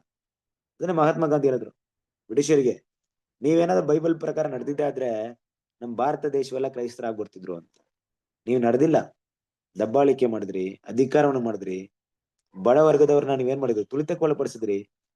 ನಿಮ್ಮ ಒಂದು ಅಧಿಕಾರ, ಈ ಅಹಂಕಾರದ ಈ ದರ್ಪ ಒಂದು ಆಡಳಿತ ಅವಧಿಯಲ್ಲಿ ಜನರು ನಿಮ್ಮ ಬೋಧನೆಗಳನ್ನ ಗಮನಿಸಿಲ್ಲ, ನಿಮ್ಮ ಕೆಟ್ಟ ಗುಣಗಳನ್ನ ಗಮನಿಸಿದ್ರು ಅಂತ ಮಾತಾಡುದು ಅಲ್ವಾ. ಮತ್ತು ಕ್ರೈಸ್ತರು ಕೂಡ ಒಂದು ವಿಷಯಗಳನ್ನ ನೋಡ್ಬೇಕಾದ್ರೆ ಇದೇ ರೀತಿ ಇನ್ನೊಬ್ಬರಿಗೆ ದಯೆ, ಪ್ರೀತಿ, ಕರುಣೆನ ತೋರಿಸೋ ಬದಲು ಏನ್ ಮಾಡ್ತಿದ್ರೆ, ಒಂದು ಅಧಿಕಾರ ವರ್ಗದವರಾಗಿ ಕಾಣಿಸಲ್ಪಡ್ತಾರೆ. ರೂಲಿಂಗ್ ಅಥಾರಿಟಿನ ತಗೊಳ್ತಾ ಇದ್ದಾರೆ ಕ್ರಿಸ್ತಲ್. ಇದರಿಂದ ಏನಾಗುತ್ತೆ ಅಂದ್ರೆ ದೇವರ ನಾಮ ದೂಷಣೆಗೆ ಒಳಗಾಗುತ್ತೆ ಅನ್ನೋಂಥ ವಿಷಯವನ್ನ ಏನ್ ಮಾಡ್ತೀವಿ ನಾವಿಲ್ಲಿ ನೋಡ್ತೀವಿ. ದೇವರ ನಾಮ ಯಾವಾಗ ದೂಷಣೆಗೆ ಒಳಗಾಗುತ್ತೆ, ಯಾವಾಗ ದೇವ್ರ ಮಕ್ಕಳು ಅದರ ಪ್ರಕಾರ ನಾವು ನಡೀದೇ ಇದ್ದಾಗ ನಮ್ಮನ್ನ ನೋಡ್ತಾರೆ ಅಲ್ವಾ. ಕ್ರೈಸ್ತರು ಬೈಬಲ್ ಎತ್ಕೊಂಡು ಹೋಗ್ತಾರೆ, ದಿನ ಚರ್ಚಿಗೆ ಹೋಗ್ತಾ ಇದಾರೆ. ತುಂಬಾ ಜನ ಏನಾಗ್ತಾರೆ ಅಂದ್ರೆ, ನಾವು ಕೇಳಿದ ಪ್ರಕಾರ ನೀವು ಹೆಂಗಪ್ಪ ಕ್ರಿಶ್ಚಿಯನ್ಸ್ ಆಗಿದ್ರಿ, ಯಾಕೆ ಕ್ರೈಸ್ತರು ಆಗಿದ್ರಿ ಅಂದ್ರೆ, ಕೆಲವ್ರು ಹೇಳೋದ್ ಮಾತೇನ್ ಗೊತ್ತಾ, ಅವರು ಪ್ರತಿ ಸಂಡೇ ಚರ್ಚಿಗೆ ಹೋಗ್ತಾ ಇದ್ರು, ಒಳ್ಳೆ ಡ್ರೆಸ್ ಮಾಡ್ಕೊಂಡು ಹೋಗ್ತಿದ್ರು, ನೋಡಕ್ಕೆ ಡೀಸೆಂಟ್ ಆಗಿದ್ರು, ಒಳ್ಳೆ ವಿಷಯ ಮಾತಾಡ್ತಾ ಇದ್ರು. ನಮ್ಗೂ ಕೂಡ ಆ ರೀತಿ ಆಗ್ಬೇಕಂತ ಆಸೆ ಆಯ್ತು ಅಂತ ಏನ್ ಮಾಡ್ತಾರೆ, ಕ್ರೈಸ್ತ ಧರ್ಮಕ್ಕೆ ಬಂದವರು ಎಷ್ಟೋ ಜನರು ಇದ್ದಾರೆ, ಅವರ ಒಳ್ಳೆ ಹ್ಯಾಬಿಟ್ ನ ಗುಣಗಳನ್ನ ನೋಡ್ಕೊಂಡು ಅಲ್ವಾ. ಅದೇ ಕೆಲವೊಂದು ಟೈಮಲ್ಲಿ ಅಂತ ವ್ಯಕ್ತಿಲಿ ಮಾಡುವಂತ ತಪ್ಪಾದ ವಿಷಯಗಳಿಂದ ಏನಾಗುತ್ತೆ, ದೇವರ ನಾಮ ದೂಷಣೆಗಳಿಗಾಗುತ್ತೆ. ಯೇಸು ಕ್ರಿಸ್ತನು ಹಿಂಗೆಲ್ಲ ಹೇಳಿದ್ದಾರೆ, ಬಟ್ ನೀವ್ ಹಿಂಗೆಲ್ಲ ಮಾಡ್ತಾ ಇದ್ದೀರಾ ಅಂದ್ಬಿಟ್ಟು. ಸೊ ದೇವ್ರ ಮಕ್ಳು, ಇದು ನಮಗೂ ಕೂಡ ಒಂದು ದೊಡ್ಡ ಲೆಸನ್ ಆಗಿದೆ. ಸರಿ, ದೇವರು ಕೆಲವೊಂದು ವಿಷಯಗಳನ್ನ ಕ್ಷಮಿಸ್ತಾರೆ. ದೇವರು ನಮ್ಮನ್ನ ಕ್ಷಮಿಸೋ ದೇವರಾಗಿದ್ರೆ, ಆದ್ರೆ ಯೋಚನೆ ಮಾಡ್ರಿ, ನಮ್ ತಂದೆ ನಮ್ಮ ಮಕ್ಕಳನ್ನ ನಾವು ಅವನ ಹೆತ್ತು ಅವ್ರನ್ನ ಸಾಕಿ ಅವ್ರ ಸಲಹಿ ಮುಂದೊಂದ್ ದಿನ ಅವ್ರು ತುಂಬಾ ದೊಡ್ಡ ವ್ಯಕ್ತಿಗಳಾಗ್ಬೇಕಂತ ಆಸೆ ಪಡ್ತಾ ಇದೀವಿ ಅಂತ ಇಟ್ಕೊಳ್ಳಿ. ಅವ್ರು ಮಾಡುವಂತ ಕೆಟ್ಟ ಕೆಟ್ಟ ಕೆಲಸಗಳಿಂದ ನಮ್ಗೆ ಅಪಕೀರ್ತಿ ಬರುತ್ತಂದ್ರೆ ನಮ್ ಕೈಲಿ ತಡ್ಕೊಳಕ್ಕಾಗುತ್ತಾ? ಎಷ್ಟೋ ಒಂದು ಪೇರೆಂಟ್ಸ್ ನೋಡ್ಬಿಡ್ತೀವಿ, ಅಂತ ಒಂದು ಅಪಕೀರ್ತಿಯಿಂದ ಸೂಸೈಡ್ ಮಾಡ್ಕೊಂಡ್ಬಿಡ್ತಾರೆ, ಸತ್ತೋಗ್ಬಿಡ್ತಾರೆ, ಜೀವನ ಬೇಡ ಅಂದ್ಬಿಡ್ತಾರೆ. ಮಕ್ಳಿಗೋಸ್ಕರ ಏನ್ ಮಾಡ್ತಾರೆ, ನಮ್ಮ ಹೆಸರು ಹೋಯ್ತಲ್ಲ, ಮಾನ ಮರ್ಯಾದೆಲ್ಲ ಹೋಯ್ತಲ್ಲ ಅಂದ್ಬಿಟ್ಟು ಏನ್ ಮಾಡ್ತಾರೆ, ಆ ರೀತಿ ಎಲ್ಲ ಹೋಗೋದಂತ ನಾವು ನೋಡ್ತೀವಿ ಪ್ರಪಂಚದಲ್ಲಿ. ನಮ್ ತಂದೆ ದೇವ್ರನ್ನ ತಗೊಳ್ಳಿ, ಈ ಪ್ರಪಂಚದಲ್ಲಿ ಎಷ್ಟೋ ಜನ ದೇವ್ರ ನಾಮ ಹೇಳ್ಕೊಂಡು ದೇವ್ರ ನಮ್ಮನ್ನ ದೂಷಣೆ ಪಡಿಸ್ತಾ ಇದ್ರು. ಎಷ್ಟು ವರ್ಷಗಳಿಂದ ದೇವರನ್ನ ಸಗಿಸ್ಕೊಂಡು ದೇವರ ಹೆಸರಿನಲ್ಲಿ ದೇವರ ಮಕ್ಕಳು ಅಂತ ಅನ್ಕೊಂಡವರು ಮಾಡುವಂತ ತಪ್ಪಾದ ವಿಷಯಗಳನ್ನ ದೇವ್ರ ಏನ್ ಮಾಡ್ಕೊಂಡಿದ್ದಾರೆ, ಸಗಿಸ್ಕೊಂಡು ನಮಗೋಸ್ಕರ ಏನ್ ಮಾಡಿದಾರೆ, ನಮ್ಗೆ ನಾವು ಮಾಡುವಂತ ತಪ್ಪುಗಳನ್ನ ಕೂಡ ಏನ್ ಮಾಡ್ತಾರೆ, ಕೆಲವೊಂದು ಟೈಮಲ್ಲಿ ಕ್ಷಮಿಸಿ ತಿದ್ದಿ ನಡೀತಾ ಇದ್ರೆ ಅಂದ್ರೆ ನಮ್ಮ ದೇವರು ಎಷ್ಟು ಪ್ರೀತಿಯುಳ್ಳ ದೇವರಾಗಿದ್ದಾರೆ. ಹಾಗಿರ್ಬೇಕಾದ್ರೆ ಕ್ರಿಸ್ತನಲ್ಲಿ ಪ್ರೀತಿಯ ಸಹೋದರರೇ, ಈ ವಿಷಯವನ್ನ ನಾವು ಅರ್ಥ ಮಾಡ್ಕೊಬೇಕಾಗಿದೆ. ಯಾಕಂದ್ರೆ ಈ ಒಂದು ಸಮಯದಲ್ಲಿ ಇದು ರೋಮಪುರದವರಿಗೆ ಬರೆದಂತ ಪತ್ರಿಕೆ ಇದ್ರು ಕೂಡ ಇದು ಅನ್ವಯವಾಗೋದು ನಮಗೆ. ನಾವಿವತ್ತು ಸತ್ಯವೇದ ವಿದ್ಯಾರ್ಥಿಗಳಂತ ಹೇಳ್ಕೊಳ್ತೀವಿ, ಇನ್ನು ಕೂಡ ಹೆಚ್ಚಾಗಿ ಹೆಸರನ್ನ ಕ್ರೈಸ್ತವರಿಂದ ನಮ್ಮನ್ನ ಸಪರೇಟ್ ಮಾಡ್ಕೊಂಡಿದೀವಿ. ಅವ್ರಿಗಿಂತ ತುಂಬಾ ಜ್ಞಾನಿಗಳಂತ ಹೇಳ್ಕೊಳ್ತೀವಿ. ಖಂಡಿತ ಜ್ಞಾನಿಗಳೇ, ಯಾಕಂದ್ರೆ ಅವರಿಗೆ ಗೊತ್ತಿಲ್ಲದಿರುವಂತ ವಿಷಯಗಳ ನಮ್ಗೆ ವಿಚಾರಗಳ ಗೊತ್ತಿದೆ. ಹಾಗಿರ್ಬೇಕಾದ್ರೆ ಅದೇ ಒಂದು ವಿಷಯವನ್ನ ನಮ್ಮ ಗುಣಗಳಲ್ಲಿ ತೋರಿಸೋದು ತುಂಬಾ ಮುಖ್ಯವಾಗಿದೆ. ಜ್ಞಾನವನ್ನು ಮಾತ್ರ ನಾವು ಬೆಳೆಸ್ಕೊಂಡು ನಮ್ಮ ಗುಣಗಳಲ್ಲಿ ಯಾವುದೇ ಬದಲಾವಣೆಗಳಿಲ್ಲದೆ ನಮ್ಮ ಮಾತಿನಲ್ಲಿ, ಪ್ರೀತಿಯಲ್ಲಿ ಬೇರೆಯವ್ರ ಬಗ್ಗೆ ಚಾಡಿ ಮಾತಾಡೋದಾಗ್ಲಿ, ಬೇರೆಯವ್ರ ಬಗ್ಗೆ ಅವಹೇಳನ ಮಾಡೋದಾಗ್ಲಿ, ಇಂಥ ಗುಣಗಳನ್ನ ಬೆಳೆಸ್ಕೊಳ್ಳೋದಾಗ್ಲಿ, ಅಲ್ವಾ ದೇವರ ನಾಮಕ್ಕೆ ದೂಷಣೆ ಮಾಡುವಂತ ವಿಷಯ ಮಾಡೋದಾಗ್ಲಿ, ನಮ್ಮ ಕೋಪ, ನಮ್ಮಲ್ಲಿರುವಂತ ಹಲವಾರು ಗುಣಗಳು ಬೇರೆಯವ್ರು ನೋಡಿದಾಗ ಏನಪ್ಪಾ ಇಂಥ ವ್ಯಕ್ತಿಗಳು ಅಂತ ಹೇಳ್ಕೊಳ್ಳೋ ರೀತಿಯಲ್ಲಿ ನಡ್ಕೊಳ್ಳೋದಿದ್ರೆ ಅದು ನಾವು ಕೂಡ ದೇವರ ನಾಮವನ್ನ ದೂಷಣೆಗೊಳಪಡಿಸ್ತಾ ಇರ್ತೀವಿ. ಆದ್ರಿಂದ ಈ ವಿಚಾರಗಳನ್ನ ನಾವು ಮನಸ್ಸಲ್ಲಿ ಇಟ್ಕೊಳ್ಳೋಣ. ಇಲ್ಲಿ ನೋಡ್ಬೇಕಾದ್ರೆ ಕೆಲವೊಂದು ಲಿಸ್ಟ್ ನ ಕೊಡ್ತಾ ಇದಾರೆ ಬ್ರದರ್ ಅಪೊಸ್ತಲ ಪಾಲ್, ಕದಿಬೇಡಿ ಅಂತ ಅಲ್ವಾ, ಮತ್ತೆ ವ್ಯಭಿಚಾರ ಮಾಡ್ಬೇಡಿ, ವಿಗ್ರಹಾರ್ಧನೆ ಮಾಡ್ಬೇಡಿ, ಮಾಡ್ಬಾರ್ದಂತ ಹೇಳ್ತಿರೋ ಅಂತ ನೀವೇ ಮಾಡಬಹುದಾ ಅಂತ ಹೇಳ್ತಾರೆ. ಕದಿಬಾರ್ದಂತ ಹೇಳ್ತಿರೋ ಅಂತ ನೀವು ಕದಿಬಹುದಾ ಅಂತ ಹೇಳ್ತಾ ಇದಾರೆ.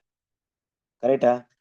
ಆಗಿರ್ಬೇಕಾದ್ರೆ ದೇವ್ರ ಮಕ್ಕಳು ಒಂದು ವಿಷಯನ ಅರ್ಥ ಮಾಡ್ಕೊಬೇಕು. ಏನಪ್ಪಾ ಅಂದ್ರೆ, ದೇವ್ರ ಮಕ್ಕಳಿಗೆ ಇದು ಬೇರೆ ರೀತಿ ಅನ್ವಯವಾಗುತ್ತೆ. ಕದಿಬಾರ್ದು, ನಾವು ಯಾರು ಕದಿಯಲ್ಲ, ಹಣವನ್ನು ಕದಿಯಲ್ಲ, ಅಂತ ಗುಣ ನಮ್ಗಿಲ್ಲ. ಆದ್ರೆ ಆ ಕದಿಯುವಂತ ಗುಣ ಯಾವ ರೀತಿ ಅಂದ್ರೆ ಬ್ರದರ್ ಹೇಳ್ಬೇಕಾದ್ರೆ, ಒಬ್ಬರ ಒಳ್ಳೆ ಹೆಸರನ್ನ ಕೆಡ್ಸೋದು. ಅವರ ಹೆಸರನ್ನ ಕದ್ಬಿಟ್ಟಿದೀವಿ ನಾವು, ಅವರ ಹೆಸರನ್ನ ಹಾಳು ಮಾಡಿದೀವಿ ನಾವು. ಒಬ್ರಿಗೆ ಅವರ ಹೆಸರು ಅನ್ನೋದು ದೊಡ್ಡ ಆಸ್ತಿ ಅಲ್ವಾ. ಹೆಸರು ಅನ್ನೋದು ತುಂಬಾ ಬೆಲೆ ಉಳ್ಳದಾಗ ಕಾಪಾಡ್ಕೊಂಡ್ ಬರ್ತೀವಿ. ಮಾನ ಮರ್ಯಾದೆ ಎಲ್ಲರ ಮುಂದೆ ಗೌರವವಾಗಿ ಬೆಳ್ಕೊಂಡಿರ್ತೀವಿ. ನಮ್ಮ ಹೆಸರು ಹೇಳಿದ್ರೆ ಆ ವ್ಯಕ್ತಿನ ತುಂಬಾ ಒಳ್ಳೆಯವರು ಅಂತ ಏನ್ ಮಾಡ್ತೀವಿ, ಎಲ್ಲೋ ರೀತಿಯಲ್ಲಿ ನಾವು ನಡ್ಕೊಂಡ್ ಬಂದಿರ್ತೀವಿ. ಯಾರೋ ಒಬ್ರು ಹೋಗ್ಬಿಟ್ಟು ಬೇಕಂತ ನಮ್ಮ ಹೆಸರನ್ನ ಕೆಡಿಸಿ ಆ ವ್ಯಕ್ತಿ ಸರಿ ಇಲ್ಲ, ಈ ತರ ವ್ಯಕ್ತಿ ಆ ತರ ವ್ಯಕ್ತಿ ಅಂತ ಅಂದ್ಬಿಟ್ರೆ ಏನಾಗುತ್ತೆ ಅಲ್ವಾ, ಆ ವ್ಯಕ್ತಿನ ಹೆಸರನ್ನ ಕಳ್ತನ ಮಾಡಿದಂಗ ಆಗ್ಬಿಡುತ್ತೆ. ಮತ್ತೆ ವ್ಯಭಿಚಾರ ಮಾಡ್ಬೇಡಿ ಅಂತ ಹೇಳ್ತಾ ಇದಾರೆ. ನಾವ್ಯಾರು ಕೂಡ ಅಂತ ಒಂದು ಕೆಟ್ಟ ಗುಣಗಳಿಗೆ ಒಳಪಡದೇ ಇದ್ರು ಕೂಡ, ಅದನ್ನ ದೂರವಾಗಿದ್ರು ಕೂಡ, ಈ ವ್ಯಭಿಚಾರ ಅನ್ನೋದು ಯಾವ ವಿಷಯನ ತೋರಿಸ್ಕೊಡ್ತಂದ್ರೆ ಕ್ರಿಸ್ತನಿಗೆ ನಾವು ಮೊದಲಿಂಗಿತಿಯಾಗಿ ನಮ್ಗೆ ಒಪ್ಪಿಸ್ಕೊಟ್ಟಿದ್ವಿ. ನಮ್ಮನ್ನ ನಿಶ್ಚಯ ಮಾಡ್ಕೊಂಡ್ಬಿಟ್ಟಿದ್ದಾರೆ. ಆ ಒಂದು ಪುರುಷನ ಬಿಟ್ಬಿಟ್ಟು ಪರಪುರುಷನನ್ನ ಅಲ್ವೇ ಬೇರೆ ಒಂದು ವಿಚಾರಕ್ಕೆ ನಾವು ಜಾಸ್ತಿ ಪ್ರಾಮುಖ್ಯತೆ ಕೊಟ್ರೆ ಅದೇ ಒಂದು ಗುಣಗಳನ್ನ, ಅದೇ ಒಂದು ಕೆಟ್ಟ ಒಂದು ಗುಣಗಳು ನಮ್ಮಲ್ಲಿ ಬೆಳೆಯೋದಕ್ಕೆ ಕಾರಣವಾಗುತ್ತೆ. ಕ್ರಿಸ್ತನ ಸರಿನೆ. ಯಾಕಂದ್ರೆ ಕ್ರಿಸ್ತನ ಬಿಟ್ಟು ನಮ್ಮ ಹೃದಯದಲ್ಲಿ ಬೇರೆ ಯಾರ ಮೇಲಾದ್ರೂ ಅಂದ್ರೆ ಬೇರೆ ಯಾವುದೇ ವಿಚಾರನ ಜಾಸ್ತಿ ನಾವು ಗಮನ ಕೊಡುವರಾಗಿದ್ರೆ, ಅದಕ್ಕೆ ಜಾಸ್ತಿ ಆಸಕ್ತಿ ಕೊಡುವರಾಗಿದ್ರೆ ಅದೇ ಗುಣಗಳನ್ನ ತೋರಿಸ್ತೀವಿ. ವಿಗ್ರಹಾರಾಧನೆ ಕೊಂಡು ಅಂದ್ರೂ ಕೂಡ ಅದೇ ದೇವರಿಗೆ ಕೊಡುವಂತ ಪ್ರಾಮುಖ್ಯತೆನ ಈ ಪ್ರಪಂಚದಲ್ಲಿ ಬೇರೆ ಯಾವುದೋ ವಿಷಯಗಳು ಕೊಡೋದ್ರಿಂದ, ಬೇರೆ ಯಾವುದೋ ಕಾರ್ಯಗಳು ಮಾಡೋದ್ರಿಂದ ನಾವು ಕೂಡ ವಿಗ್ರಹಾರಾಧನೆ ಮಾಡೋರಾಗಿರ್ತೀವಿ. ಯೋಚನೆ ಮಾಡ್ರಿ, ಇದೆಲ್ಲ ನಾವು ಇವತ್ತು ಥಿಂಕ್ ಮಾಡ್ಬೇಕಾಗಿದ್ದ ವಿಷಯವಾಗಿದೆ. ದೇವ್ರ ಮಕ್ಕಳು ಇದನ್ನ ಅರ್ಥ ಮಾಡ್ಕೊಳ್ಳೋಣ. ಬರುವಂತ ದಿನಗಳಲ್ಲಿ ಇಂತಹ ಒಂದು ಗುಣಗಳಲ್ಲಿ ನಮ್ಮಲ್ಲಿದ್ರೆ ನಾವು ಕೂಡ ನಮ್ಮ ಒಂದು ನಡತೆಗಳಿಂದ ದೇವ ದೂಷಣೆಗೆ ಕಾರಣವಾಗಿರ್ತೀವಿ. ಇನ್ನೊಂದು ವಿಚಾರ ಹೇಳ್ಬೇಕಾದ್ರೆ ಕ್ರಿಸ್ತನ ಪ್ರೀತಿ ಸರಸರಿದೆ, ಹೃದಯದಲ್ಲಿ ಮರೆಯಾಗಿರುವಂತ ಒಳ್ಳೆ ಗುಣ ಒಂದು ದಿನ ಹೊರಡೆ ಬಂದೇ ಬರುತ್ತೆ. ನೀವು ಹೃದಯದಲ್ಲಿ ಒಳ್ಳೆ ಗುಣಗಳನ್ನ ಬೆಳೆಸ್ಕೊಂಡಿದೀವಿ ಅಂತ ಆದ್ರೆ, ನಮ್ಮ ಹೃದಯದಲ್ಲಿ ಒಳ್ಳೆ ಒಳ್ಳೆ ಗುಣಗಳು ಬೆಳೆಸ್ಕೊಂಡಿದ್ದಾದ್ರೆ ಒಂದು ದಿನ ಅದು ಎಲ್ರಿಗೆ ತೋರ್ಸ್ಕೊಳ್ಳುವಂತ ರೀತಿ, ಎಲ್ರಿಗೂ ಕಾಣಿಸ್ಕೊಳ್ಳುವಂತ ರೀತಿಯಲ್ಲಿ ಹೊರಡೆ ಬಂದೇ ಬರುತ್ತೆ. ನೀವು ದಯೆನ ಮನಸ್ಸಲ್ಲಿ ತುಂಬಾ ಪ್ರೀತಿ ಮಾಡ್ತಿದ್ದಾದ್ರೆ ದಯವುಳ್ಳವರಾಗಿ ಕಾಣಲ್ಪಡ್ತೀರಾ ಅಲ್ವಾ? ನೀವು ದ್ವೇಷವನ್ನ ಮತ್ತೆ ಕಹಿ ಮತ್ತೆ ಹೊಟ್ಟೆ ಕಿಚ್ಚು ಇಂಥ ಗುಣಗಳನ್ನ ಬೆಳೆಸ್ಕೊಂಡಿದ್ರೆ ಅದು ಒಂದಿನ ಹೊರಡೆ ಬಂದೇ ಬರುತ್ತೆ. ಜನರು ಅದನ್ನ ನೋಡ್ತಾರೆ ಅಲ್ವಾ? ನಾವು ಯಾವ ಗುಣಗಳನ್ನ ನಾವು ಹೃದಯದಲ್ಲಿ ಬೆಳೆಸ್ಕೊಳ್ತೀವಿ ಅದು ನಮ್ಮ ಹೊರಡೆ ಬದತ್ತೆ. ಹಾಗೆ ಬರೋದು ದೇವರ ನಾಮನ ದೂಷಣೆ ಮಾಡುತ್ತಾ ಇಲ್ಲ ದೇವ್ರ ನಮಗೆ ಮಹಿಮೆ ತಂದು ಕೊಡುತ್ತಾ ಅನ್ನೋದು ನಮ್ಮ ಹೃದಯದಲ್ಲಿ ಬೆಳೆಸ್ಕೊಂಡಿದ್ದ ಗುಣಗಳ ಮೇಲೆ ಆಧಾರಿತವಾಗಿರುತ್ತೆ. ಅದರಿಂದ ಇದೆಲ್ಲ ವಿಷಯಗಳು ಕೂಡ ನಮ್ಗೆ ಏನಾಗುತ್ತೆ ಅಂದ್ರೆ ದೇವರು ಒಂದು ಪಾಠವಾಗಿ ಒಂದು ಲೆಸನ್ ಆಗಿ ಇಟ್ಟಿದ್ದಾರೆ. ಕ್ರಿಸ್ತನ ಪ್ರೀತಿ ಸರಸರಿಯರೇ, ದಯವಿಟ್ಟು ಕ್ಷಮಿಸ್ಕೊಳ್ಳಿ, ನಾನು ಹೆಚ್ಚು ಮಾತಾಡಕ್ ಆಗ್ತಿಲ್ಲ. ಯಾಕಂದ್ರೆ ನನ್ನ ಗಂಟ್ಲು ಸ್ವಲ್ಪ ಥ್ರೋಟ್ ಇನ್ಫೆಕ್ಷನ್ ಇರೋದ್ರಿಂದ ಹೆಚ್ಚಿನ ವಿಷಯಗಳನ್ನ ಮಾತಾಡಕ್ ಕಷ್ಟವಾಗ್ತಿದೆ. ನಾನು ಇಲ್ಲಿಗೆ ಈ ವಿಷಯಗಳನ್ನ ನಿಲ್ಲಿಸ್ಕೊಳ್ತೀನಿ. ಆದ್ರಿಂದ ಕ್ರಿಸ್ತನ ಪ್ರೀತಿ ಸರಸರಿಯರೇ, ಮುಂದಿನ ವಿಚಾರ ಅಂದ್ರೆ ಈ ಪಾಠಗಳಿಂದ ನಿಮ್ಗೆ ಏನು ಪ್ರಯೋಜನವಾಯಿತು, ಇದ್ರ ಬಗ್ಗೆ ನೀವೇನಾದ್ರೂ ಹೇಳಕ್ ಇಷ್ಟಪಟ್ರೆ, ಈ ಪಾಯಿಂಟ್ಗಳ ಬಗ್ಗೆ ಈ ರೀತಿ ನಾನು ಅರ್ಥ ಮಾಡ್ಕೊಂಡೆ, ಇದರಲ್ಲಿ ಈ ವಿಷಯನ ಮಾತಾಡಬಹುದು ಅಂತಿದ್ರೆ ಖಂಡಿತವಾಗಿ ನೀವೆಲ್ಲರೂ ಮಾತಾಡಬಹುದು. ಈಗ ನಿಮಗಿರುವಂತ ನಿಮಗೆ ಸಮಯ ಕೊಡ್ತೀನಿ, ಮಾತಾಡಿ. ಕ್ರಿಸ್ತನ ಪ್ರೀತಿ ಸರಸರಿಯರೇ.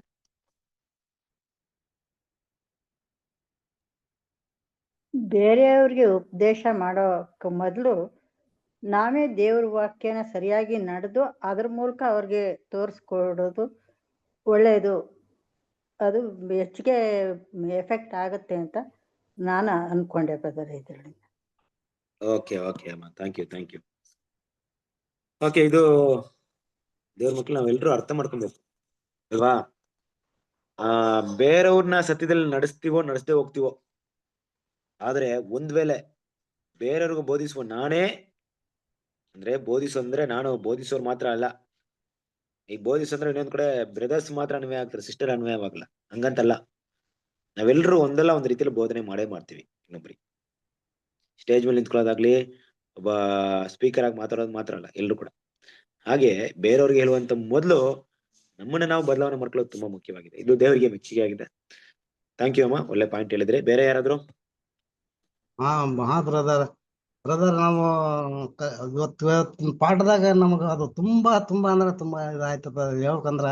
ಜಾಸ್ತಿ ಹೇಳೋದೇನ ಬ್ರದರ್, ನಾವು ಈಗ ಒಂದ ಸಭೆದಾಗ ಒಂದು ಚರ್ಚ್ನ್ಯಾಗ 4 ಜನರ ಮುಂದೆ ನಾವು ಒಂಥರ ಮನೆಯಲ್ಲಿ ಬಂತಾಗ ಒಂಥರ, ಆಮೇಲೆ ನಾವು ಬೇರೆಯವ್ರ ಬಗ್ಗೆ ನಾವು ಏನೆಲ್ಲ ವಿಚಾರ ಮಾಡ್ತೀವಿ, ನಮ್ಮ ಅಂತರದಂಗೆ ಏನೈತಿ ಎಲ್ಲ ದೇವ್ರಿಗೆ ಗೊತ್ತಾಗ್ತದೆ.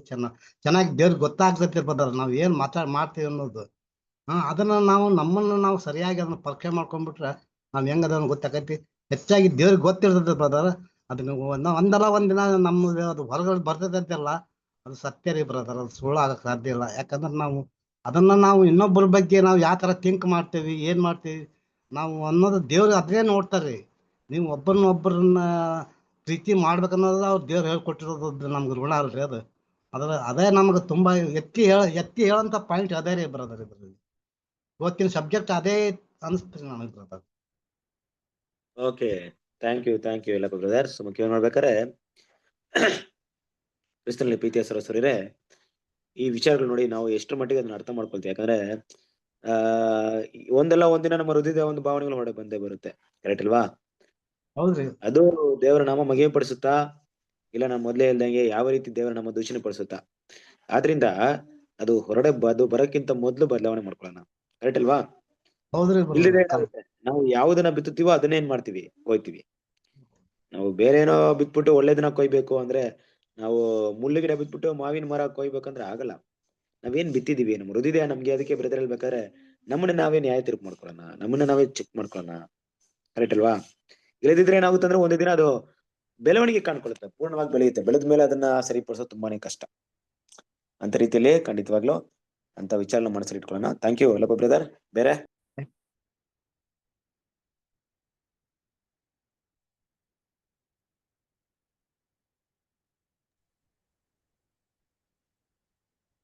ಬೇರೆ ನಮ್ಮ ಸಿಸ್ಟರ್ ಮಾತಾಡಿ, ಸಿಸ್ಟರ್ ಮಾತಾಡಿ. ಬ್ರದರ್, ಬ್ರಿಟಿಷರು ಬಂದು ನಮ್ಮ ದೇಶವನ್ನ 300 ವರ್ಷ ಆಳಿದ್ರು. ಸೊ ಆ ಟೈಮಲ್ಲಿ ಅವರು ಕ್ರಿಸ್ತನ ಪ್ರೀತಿ ತೋರಿಸಿದ್ರೆ ನಮ್ಮ ದೇಶದಲ್ಲಿ ಅನೇಕರು ಇಡೀ ದೇಶನ ಕ್ರಿಶ್ಚಿಯಾನಿಟಿ ಕನ್ವರ್ಟ್ ಆಗ್ತದೆ ಅಂತ ಪಾಯಿಂಟ್ ಹೇಳಿದ್ರಲ್ಲ, ನಿಜ. ನಾವು ಕೂಡ ಅನೇಕ ಬಾರಿ ಕ್ರಿಸ್ತನಲ್ಲಿ ಪ್ರೀತಿ ತೋರಿಸ್ತಾ ಇದ್ರೆ ನಾವು ಜನರನ್ನ ಸತ್ಯ ಕಡೆ ನಡ್ಸಕ್ಕೂ ಆಗಲ್ಲ. ಪ್ರೀತಿ ಕ್ರಿಯೆ ರೂಪದಲ್ಲಿ ತೋರಿಸುವಾಗ ಜನರಲ್ಲಿ ಬದಲಾವಣೆಯನ್ನ ನಾವು ತರ್ಬೋದು ಅಂತ ನನಗೆ ಒಂದು ಪಾಯಿಂಟ್ ತುಂಬಾ ಇಷ್ಟ ಆಗ್ತದೆ. Okay, thank you Prakash brother. ಖಂಡಿತವಾಗ್ಲೂ ನಿಜವಾದಂತ ಮಾತು. ಯಾಕಂದ್ರೆ ಕ್ರಿಸ್ತನ ಪ್ರೀತಿ ಸರಸೋರೆ ನಾವು ಏನನ್ಬೋದು, ಅದನ್ನೇ 1 ಕೊರಿಂಥ 13ನೇ ಅಧ್ಯಾಯ ನೋಡ್ತೀವಲ್ಲ, ನನ್ನ ಶರೀರವನ್ನು ಸುಡೋದಕ್ಕೆ ಒಪ್ಪಿಸಿಕೊಟ್ಟರು, ಅನ್ನದಾನ ಮಾಡಿದರು, ಪ್ರೀತಿ ನನ್ನಲ್ಲಿ ಇದ್ದಿದ್ರೆ ಏನೂ ಇಲ್ಲ ಅಂತ. ಹಾಗೆ ದೊಡ್ಡ ದೊಡ್ಡ ಕಾರ್ಯಗಳು ಜನರ ಮುಂದೆ ಮಾಡೋದ್ರಿಂದಕ್ಕಿಂತ ಹೆಚ್ಚಾಗಿ ದೇವ್ರ ಮಕ್ಕಳ ಪ್ರೀತಿಯ ಗುಣಗಳನ್ನ ಬೆಳೆಸ್ಕೊಳ್ಳೋದು ತುಂಬಾ ಮುಖ್ಯವಾಗಿದೆ. ಕರೆಕ್ಟ್ ಅಲ್ವಾ? ಯಾಕಂದ್ರೆ ಬೇರೆಯವ್ರಿಗೆ ನಾವು ಕೊಡುವಂತ ದಾನ ಧರ್ಮಕ್ಕಿಂತ ನಾವು ತೋರಿಸುವಂತ ಪ್ರೀತಿ, ನಮ್ಮಿಂದ ಏನಾಗುತ್ತೆ ಆ ಪ್ರೀತಿ ನಾವು ಹೃದಯದಿಂದ ತೋರಿಸಿದ್ರೆ ತುಂಬಾ ಶ್ರೇಷ್ಠವಾಗಿರುತ್ತೆ. ಸೊ ಆ ರೀತಿ ನೋಡ್ಬೇಕಾದ್ರೆ ಖಂಡಿತವಾಗ್ಲೂ ಬ್ರಿಟಿಷರು ಅಂತ ಒಂದು ಪಾಯಿಂಟ್ ನಾವು ನೋಡಿದ್ವಿ. ಇವತ್ತು ಪ್ರಪಂಚದಾದ್ಯಂತ ಇದೇ ಸಿಸ್ಟಮ್ ಇರೋದು. ಏನ್ ಗೊತ್ತಾ, ಒಬ್ಬನ ರೂಲ್ ಮಾಡಿ ಒಬ್ಬನ ನೋಡಿ, ಎಲ್ಲ ಕಡೆ ಯುದ್ಧಗಳನ್ನ ಗಮನಿಸ್ಬೇಕಾದ್ರೆ ತನಗಿಂತ ಬೇರೆಯವ್ರಿಗಿಂತ ನಾನು ಶ್ರೇಷ್ಠ ಅನ್ಬಿಟ್ಟು ಒಬ್ಬನ ದಬ್ಬಾಳಿಕೆ ಮಾಡಿ ಮೇಲೆ ತುಳಿತಕ್ಕೊಳಪಡಿಸಿ ತನ್ನ ಮೇಲೆ ಬರುವಂತ ಒಂದು ಉದ್ದೇಶನ ಹೊಳ್ಕೊಂಡಿದ್ದಾರೆ. ಅದು ದೇವ್ರ ಮಕ್ಕಳು ನಮ್ಮಲ್ಲಿ ಕಾಣಿಸ್ಕೊಬಾರ್ದು ಅನ್ನೋದು ಕೂಡ ತುಂಬಾ ಮುಖ್ಯವಾದ ವಿಷಯ. Thank you. ಓಕೆ, ಬೇರೆ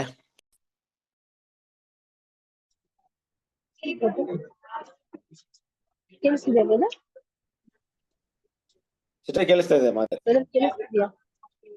ನಾವು ತುಟಿಯಲ್ಲಿ ಮಾತ್ರ ದೇವ್ರನ್ನ ಇದು ಪ್ರೈಸ್ ಮಾಡ್ತೀವಿ, ಆರಾಧನೆ ಎಲ್ಲಾ ಮಾಡ್ತೀವಿ. ಬಟ್ ಮನಸ್ಸಲ್ಲೂ ನಾವು ದೇವ್ರ ಹತ್ರ ಇರ್ಬೇಕು.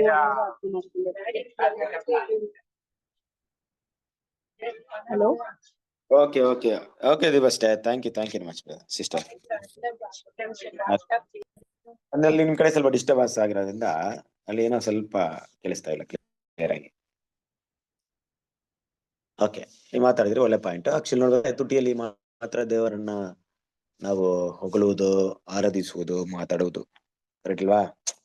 ನೋಡ್ರಿ, ಈಗ ಈ ಮಾತನ್ನ ನಮ್ಗೆ ದೇವ್ರು ಏನಕ್ಕೋಸ್ಕರ ಹೇಳ್ತಿದ್ರಂದ್ರೆ, ಈ ಕ್ಷಣದಲ್ಲಿ ಯಾವ ರೀತಿ ಭಾವನೆ ಇದ್ರು ಕೂಡ ನಾವು ಬದಲಾವಣೆ ಮಾಡ್ಕೊಬೋದು. ದೇವ್ರ ಸನ್ನಿಧಿಗೆ ಹೋಗೋಣ. ದೇವ್ರ ಸನ್ನಿಧಿಗೆ ಯಾವ ರೀತಿ ಅಂದ್ರೆ, ದೇವ್ರ ಕ್ರಿಸ್ತನ ಪ್ರೀತಿ ಸರಸರಿರೆ ಈ ತುಟಿಯಿಂದ ಮಾತಾಡೋದು ಮತ್ತೆ ಹೃದಯದಿಂದ ಮಾತಾಡೋದು ಏನಪ್ಪಾ ಒಂದು ಮುಖ್ಯವಾದ ಬೇಸಿಕ್ ಆಗಿ ನಾವು ತಿಳ್ಕೊಬೇಕಾದ ಒಂದು ಡಿಫ್ರೆನ್ಸಿಯೇಷನ್ ಅಂದ್ರೆ, ಮನುಷ್ಯರನ್ನ ಮೆಚ್ಚಿಸೋದು ಇಲ್ಲ ಮತ್ತೆ ದೇವ್ರನ್ನ ಮೆಚ್ಚಿಸೋದು. ಮನುಷ್ಯರನ್ನ ಮೆಚ್ಚಿಸುವಂತ ಗುಣಗಳನ್ನ ಮಾಡ್ಬೇಕಾದ್ರೆ ನಮ್ಮ ತುಟಿಗಳಿಂದ ಮಾಡ್ತೀವಿ ಜಾಸ್ತಿ, ಅಂದ್ರೆ ನಮ್ಮ ಹೃದಯದಿಂದ ಬಂದಿರಲ್ಲ. ದೇವ್ರನ್ನ ಮೆಚ್ಚಿಸೋಣ. ಮನುಷ್ಯರನ್ನ ಮೆಚ್ಚಿಸೋದು ತುಂಬಾ ಸುಲಭ. ಆದ್ರೆ ಕೆಲವೊಂದ್ ಟೈಮಲ್ಲಿ ಮನುಷ್ಯರನ್ನ ತೃಪ್ತಿ ಪಡಿಸಕ್ಕೆ ಎಲ್ಲಾ ಟೈಮಲ್ಲಿ ತೃಪ್ತಿ ಪಡಿಸಕ್ ಆಗಲ್ಲ. ಯಾಕಂದ್ರೆ ಮನುಷ್ಯರ ಭಾವನೆಗಳು ಆ ರೀತಿ ಇರುತ್ತೆ. ಒಬ್ಬರನ್ನ ನಾವು ತೃಪ್ತಿ ಪಡಿಸೋದು ಇನ್ನೊಬ್ಬರಿಗೆ ಕಷ್ಟವಾಗುತ್ತೆ. ಆದ್ರೆ ದೇವ್ರನ್ನ ತೃಪ್ತಿ ಪಡಿಸೋಣ. ಯಾವ ರೀತಿ ಇದಕ್ಕೊಂದು ಬೆಸ್ಟ್ ಎಕ್ಸಾಂಪಲ್ ಇದೆ ಕ್ರಿಸ್ತನ ಪ್ರೀತಿ ಸರಿ. ಏನಪ್ಪಾ ಅಂದ್ರೆ, ನಮ್ಮ ಕರ್ತನಾದ ಯೇಸು ಕ್ರಿಸ್ತನು ಭೂಮಿಯಲ್ಲಿ ಇರ್ಬೇಕಾದ್ರೆ ಆತನ ಒಂದು ಒಳ್ಳೆ ಗುಣಗಳು, ಒಳ್ಳೆ ನಡತೆಗಳು ಎಲ್ರು ಕೂಡ ಇಷ್ಟವಾಗ್ತಿತ್ತು. ಆತನ ಅನೇಕ ಅದ್ಭುತ ಕಾರ್ಯಗಳು ಮಾಡ್ತಾ ಇದ್ರು. ಆದ್ರೆ ಅದನ್ನ ಸೈತಾನ್ ಯಾವ ರೀತಿ ಯೂಸ್ ಮಾಡ್ಕೊಂಡ ಅಂದ್ರೆ, ಕೆಲವೊಂದು ವಿಷಯಗಳನ್ನ ಈ ರೀತಿ ಮಾಡಿದ್ರೆ ತುಂಬಾ ಚೆನ್ನಾಗಿರುತ್ತೆ, ಜನ ನಿಮ್ಮನ್ನ ಹೊಗಳ್ತಾರೆ ಅನ್ಬಿಟ್ಟು. ಫಾರ್ ಎಕ್ಸಾಂಪಲ್, ನೀವು ದೇವಾಲಯದಿಂದ ಕೆರಡೆ ಧುಮುಕಿ ದೂತರು ಹೊತ್ಕೊಂಡು ಹೋಗ್ತಾರೆ, ಎಲ್ರು ನಿಮ್ಮನ್ನ ನೋಡ್ತಾರೆ, ಹೊಗಳ್ತಾರೆ ಅನ್ನೋಂತ ರೀತಿಯಲ್ಲೆಲ್ಲ ಬೋಧನೆ ಮಾಡ್ತಿದ್ದ. ಅದಕ್ಕೆ ಯೇಸು ಕ್ರಿಸ್ತನು ಅಂತ ಹೇಳಿದ್ರು, ಇಲ್ಲ, ತಂದೆ ದೇವ್ರನ್ನ ಪರೀಕ್ಷೆ ಮಾಡಬಾರ್ದು ಅಂದ್ಬಿಟ್ಟು. ಆ ರೀತಿ ಮನುಷ್ಯರ ಮುಂದೆ ಹೆಚ್ಚಳ ಪಡೋದಕ್ಕೆ, ಹೊಗಳಿಸ್ಕೊಳ್ಳೋದಕ್ಕೆ ತುಂಬಾ ಅವಕಾಶ ಯೇಸು ಕ್ರಿಸ್ತನು ಇದ್ರು ಕೂಡ ಮಾಡಿಸ್ಕೊಳ್ಳಿಲ್ಲ. ನಾವು ಕೂಡ ಏನ್ ಮಾಡ್ತೀವಿ ಅಂದ್ರೆ, ಇವತ್ತು ಕೆಲವೊಂದು ಮಾತುಗಳನ್ನ ಯಾವ ರೀತಿ ಮಾತಾಡ್ತೀವಿ ಅಂದ್ರೆ, ಜನರು ನಮ್ಮನ್ನ ತಪ್ಪಾಗಿ ತಿಳ್ಕೊಂಡ್ಬಿಡ್ತಾರೋ ಅನ್ನೋ ರೀತಿಯಲ್ಲಿ ಹೃದಯದಿಂದ ಬರೆದ ತುಟಿಗಳಲ್ಲೇ ಮಾತ್ರ ಏನ್ ಮಾಡ್ತೀವಿ, ಅದನ್ನ ಮಾಡ್ತೀವಿ. ಆದ್ರೆ ದೇವ್ರ ಮುಂದೆ ನಟನೆ ಮಾಡಕ್ಕಾಗಲ್ಲ. ಹಾಗಾಗಿ ನಾವು ಅಂತ ಗುಣಗಳಿಲ್ದೆ ಹೃದಯದಿಂದ ನಮ್ಮ ಹೃದಯದ ತುಂಬಿ ಬಾಯಲ್ಲಿ ಏನ್ ಮಾಡೋಣ, ನಮ್ಮ ಹೃದಯದಿಂದ ಬಾಯಿ ಮಾತಾಡೋಂತ ರೀತಿಯಲ್ಲಿ ಕಾಣಿಸಲ್ಪಡೋಣ. ಹೃದಯದಲ್ಲಿ ಒಳ್ಳೆ ವಿಚಾರಗಳನ್ನ ಇಟ್ಟು ಅದನ್ನ ಮಾತಾಡೋದನ್ನ ಅಭ್ಯಾಸ ಮಾಡ್ಕೊಳ್ಳೋಣ. ಥ್ಯಾಂಕ್ ಯು ಸಿಸ್ಟರ್ ದೀಪ ಅಷ್ಟೇ. ನೆಕ್ಸ್ಟ್ ಬೇರೆ ಹಲೋ, ಹೇಳಿ ಬ್ರದರ್. ವಾಯ್ಸ್ ಕೇಳ್ತ ಬ್ರದರ್? ಕೇಳಿಸ್ತದೆ ಹೇಳಿ. ಬ್ರದರ್ ಏನಿಲ್ಲ, ಇಸ್ರೇಲ್ರಿಗೆ ಏನು ಅಲೌಡ್ ಮಾಡ್ಕೊಳ್ ದೇವ್ರು ಇದು ಕೊಟ್ರಲ್ಲ ಅವಾಗ್ದು, ಕದಿಬಾರ್ದು, ನರಹತ್ಯೆ ಮಾಡ್ಬಾರ್ದು, ಸುಳ್ಳು ಸಾಕ್ಷಿ ಹೇಳ್ಬಾರ್ದು, ವಿಗ್ರಹಾರಾಧನೆ ಮಾಡ್ಬಾರ್ದು ಅಂತ. ಆದ್ರೆ ಇಲ್ಲಿ ಹೊಸ ಒಡಂಬಡಿಕೆಯಲ್ಲಿ ನಾವು ಈಗ ಸಭೆಯಾಗಿ ಸ್ತ್ರೀಯಾಗಿ ಸೆಲೆಕ್ಟ್ ಆಗೋರು ಕೂಡ ಅದನ್ನ ಯಾರು ಕೂಡ ಮಾಡಲ್ಲ, ಕಳ್ತನನ್ನು ಯಾರು ಮಾಡಲ್ಲ, ಸುಳ್ಳು ಇದನ್ನು ನರಹತ್ಯೆನು ಏನು ಮಾಡೋದಿಲ್ಲ. ಆದ್ರೆ ನಾವು ಬೇರೆ ವಿಷಯ ಏನೋ, ಈಗ ಒಂದು ಉದಾಹರಣೆ ನೀವು ಆಗ್ಲೇ ಮಾತಾಡಿದ್ರಿ ಬ್ರದರ್, ಅದೇ ನಮ್ಮ ತಪ್ಪುಗಳನ್ನ ಇಟ್ಕೊಂಡು ಬೇರೆಯವ್ರ ತಪ್ಪುಗಳನ್ನ ಎಣಿಸೋದು ಕೂಡ ಅದು ನಾವು ಕದ್ದಂಗೆ ಮತ್ತು ನರಹತ್ಯೆ ಮಾಡ್ದಂಗೆ, ಅದಕ್ಕೆ ಸಮಾನ ಅಂತ ಹೇಳ್ಬೋದು. Okay, thank you Ravi brother. ಮುಖ್ಯವಾಗಿ ನೋಡ್ಬೇಕಾದ್ರೆ ಕ್ರಿಸ್ತನ ಪ್ರೀತಿಸ್ತಾರ ಸರ್ ದೇವರು, ತಂದೆಯಾದ ದೇವರು ನಮ್ಮನ್ನ ಏನ್ ಮಾಡಿದಾರೆ ಅಂದ್ರೆ ಇವತ್ತು ಲೋಕದ ಒಂದು ಒಳಸಿಂದ ಆಯ್ಕೆ ಮಾಡಿದ್ದಾರೆ. ವಿಶೇಷವಾಗಿ ನಾವು ಅನ್ಯ ಜನರು ಅಂದ ತಕ್ಷಣ ನಾವು ಈ ಲೋಕದ ಅಂತ್ಯದಲ್ಲಿ ಜೀವನ ಮಾಡ್ತಾ ಇದೀವಿ. ಅದು ಕೂಡ ದೇವರ ಮಹಾಕೃಪೆ. ನಮ್ಮನ್ನ ಕೆಲವೊಂದು ವಿಷಯಗಳಿಂದ ದೇವರು ನಮ್ಮನ್ನ ಕಾಪಾಡ್ತಾರೆ. ಯಾವ ರೀತಿ ಅಂದ್ರೆ, ಲೋಕದ ಕೆಲವೊಂದು ಒಳಸುತನದಿಂದ ದೇವರು ನಮ್ಮನ್ನ ಬಿಡಿಸಿ ಅಲ್ಲಿಂದ ನಮ್ಮನ್ನ ಕಾಪಾಡ್ತಾರೆ ಅಂದ್ರೆ ಯಾವ ರೀತಿ ಗೊತ್ತಾ? ಕೆಲವೊಂದು ಟೈಮಲ್ಲಿ ನೀವು ಇಷ್ಟಪಟ್ಟರು ಕೆಲವೊಂದು ವಿಷಯಗಳು ಮಾಡಕ್ಕಾಗಲ್ಲ, ಆ ರೀತಿ ದೇವರು ನಮ್ಮನ್ನ ಕಾಪಾಡ್ತಾರೆ. ಆದ್ರೆ ಕೆಲವೊಂದು ಟೈಮಲ್ಲಿ ಏನ್ ಮಾಡ್ತಾರೆ ಅಂದ್ರೆ, ದೇವರು ನಮ್ಮ ಹೃದಯವನ್ನ ಪರೀಕ್ಷೆ ಮಾಡ್ತಾ ಇದ್ದಾರೆ. ರವಿ ಬ್ರದರ್ ಹೇಳ್ದಂಗೆ ಹೊರನೋಟಕ್ಕೆ ನಾವು ಯಾರು ಇದ್ ಮಾಡಲ್ಲ ನೋಡಿ. ಈಗ ಒಬ್ಬನ್ನ ಕೋಪದಿಂದ ಬೈದ್ರು ಅದು ಕೊಲೆ ಮಾಡ್ದಂಗೆ, ಒಬ್ಬನ್ನ ತಪ್ಪಾಗಿ ದೃಷ್ಟಿ ಮಾಡಿದ್ರು ಅದು ವ್ಯಭಿಚಾರ ಮಾಡ್ದಂಗೆ. ಈ ರೀತಿ ಎಲ್ಲ ದೇವ್ರು ಏನ್ ಮಾಡಿದ್ರೆ ನಮ್ಗೆ ಹೇಳ್ಕೊಟ್ಟಿದ್ದಾರೆ. ಹಾಗಾಗಿ ದೇವ್ರ ಮಕ್ಳು ಏನಪ್ಪಾ ಅಂದ್ರೆ, ಈ ವಿಚಾರ ಯಾರಿಗೂ ಗೊತ್ತೋ ಜನರಿಗೆ ಗೊತ್ತಾಗಲ್ಲ. ಸಾಮಾನ್ಯವಾಗಿ ನೋಡೋರು ನಮ್ಮನ್ನ ಒಳ್ಳೆ ರೀತಿಯಲ್ಲಿ ನೋಡ್ತಾರೆ, ಆದ್ರೆ ದೇವ್ರು ನಮ್ಮ ಹೃದಯನ ನೋಡ್ತಾ ಇದ್ರೆ. ಹಾಗಾಗಿ ದೇವ್ರ ಮಕ್ಳು ಅಂತ ವಿಚಾರಗಳನ್ನ ಮನಸ್ಸಲ್ಲಿ ಇಟ್ಕೊಬೇಕು. ಯಾವ ವಿಚಾರಗಳಂದ್ರೆ, ಯಾವುದ್ರ ಹೃದಯದಲ್ಲಿ ಆರಂಭವಾಗ್ಬೇಕಾದ್ರೆ ಏನ್ ಮಾಡ್ಬೇಕು ದೇವ್ರ ಮಕ್ಳು? ಅದನ್ನ ತಡಿಬೇಕು. ಅಲ್ಲಿಂದನೇ ಅದನ್ನ ಏನ್ ಮಾಡ್ಬೇಕು? ಕಿತ್ತು ಎಸೆಯುವಂತ ಕೆಲಸವನ್ನ ಮಾಡ್ಬೇಕು. ಅಲ್ಲಿಂದನೇ ಏನ್ ಮಾಡ್ಬೇಕು? ಅದನ್ನ ಬೇರೆ ಸಹಿತ ಎಸಿಬೇಕು. ಅದಕ್ಕೆ ಹೋರಾಡ್ಬೇಕು. ನಾವ್ ಅದನ್ನ ಬೆಲೆಯಕ್ ಬಿಟ್ಬಿಟ್ಟು ಆ ಗುಣಗಳನ್ನ ಚೆನ್ನಾಗಿ ನೀರ್ ಹಾಕಿ ಎಲ್ಲ ಬೆಳೆಸ್ಮೇಲೆ, ಆ ಗುಣ ಒಂದು ಕ್ಯಾರೆಕ್ಟರ್ ಡೆವಲಪ್ ಆದ್ಮೇಲೆ ತುಂಬಾ ಕಷ್ಟ. ಅದು ಥಾಟ್ಸ್ ಆಗಿರ್ಬೇಕಾದ್ರೆ ಅದನ್ನ ತೆಗೆದಾಕ್ಬೇಕು, ಆಲೋಚನೆಗಳಿರ್ಬೇಕಾದ್ರೆ ತೆಗೆದಾಕ್ಬೇಕು. ಆಲೋಚನೆಯಲ್ಲಿರೋದನ್ನ ಅಭ್ಯಾಸವಾಗಕ್ಕೆ ಬಿಡ್ಬಾರ್ದು. ಅಭ್ಯಾಸ ಆಗ್ಬಿಟ್ರೆ ಮುಂದೆ ಗುಣಗಳಾಗ್ಬಿಡುತ್ತೆ. ಅದಕ್ಕೆ ಅವಕಾಶ ಕೊಡದೆ ನಾವು ಆ ರೀತಿ ಕಾಣಿಸ್ಕೊಳ್ಬಿಡೋಣ. ಬೇರೆಲ್ಲಾ ವಿಚಾರಗಳನ್ನ, ಇದಕ್ಕೆ ವಿಗ್ರಹಾರಾಧನೆ ಅಂದ್ರೆ ನಾ ಮೊದಲೇ ಹೇಳ್ದಂಗೆ ದೇವ್ರು ಕೊಡುವಂತ ಒಂದು ಪ್ರಾಮುಖ್ಯತೆನ ಬೇರೆಯವ್ರು ಕೊಟ್ರೆ, ಬೇರೆಯವ್ರ ಹೆಸರುಗಳನ್ನ ಹಾಳು ಮಾಡಿದ್ರೆ, ಇದೆಲ್ಲ ಕೂಡ ಇದೇ ಗುಣಗಳಿಗೆ ಬರುತ್ತೆ. ಅದನ್ನ ತೆಗೆದಾಕೋಣ. Thank you Ravi brother. Okay, ಬೇರೆ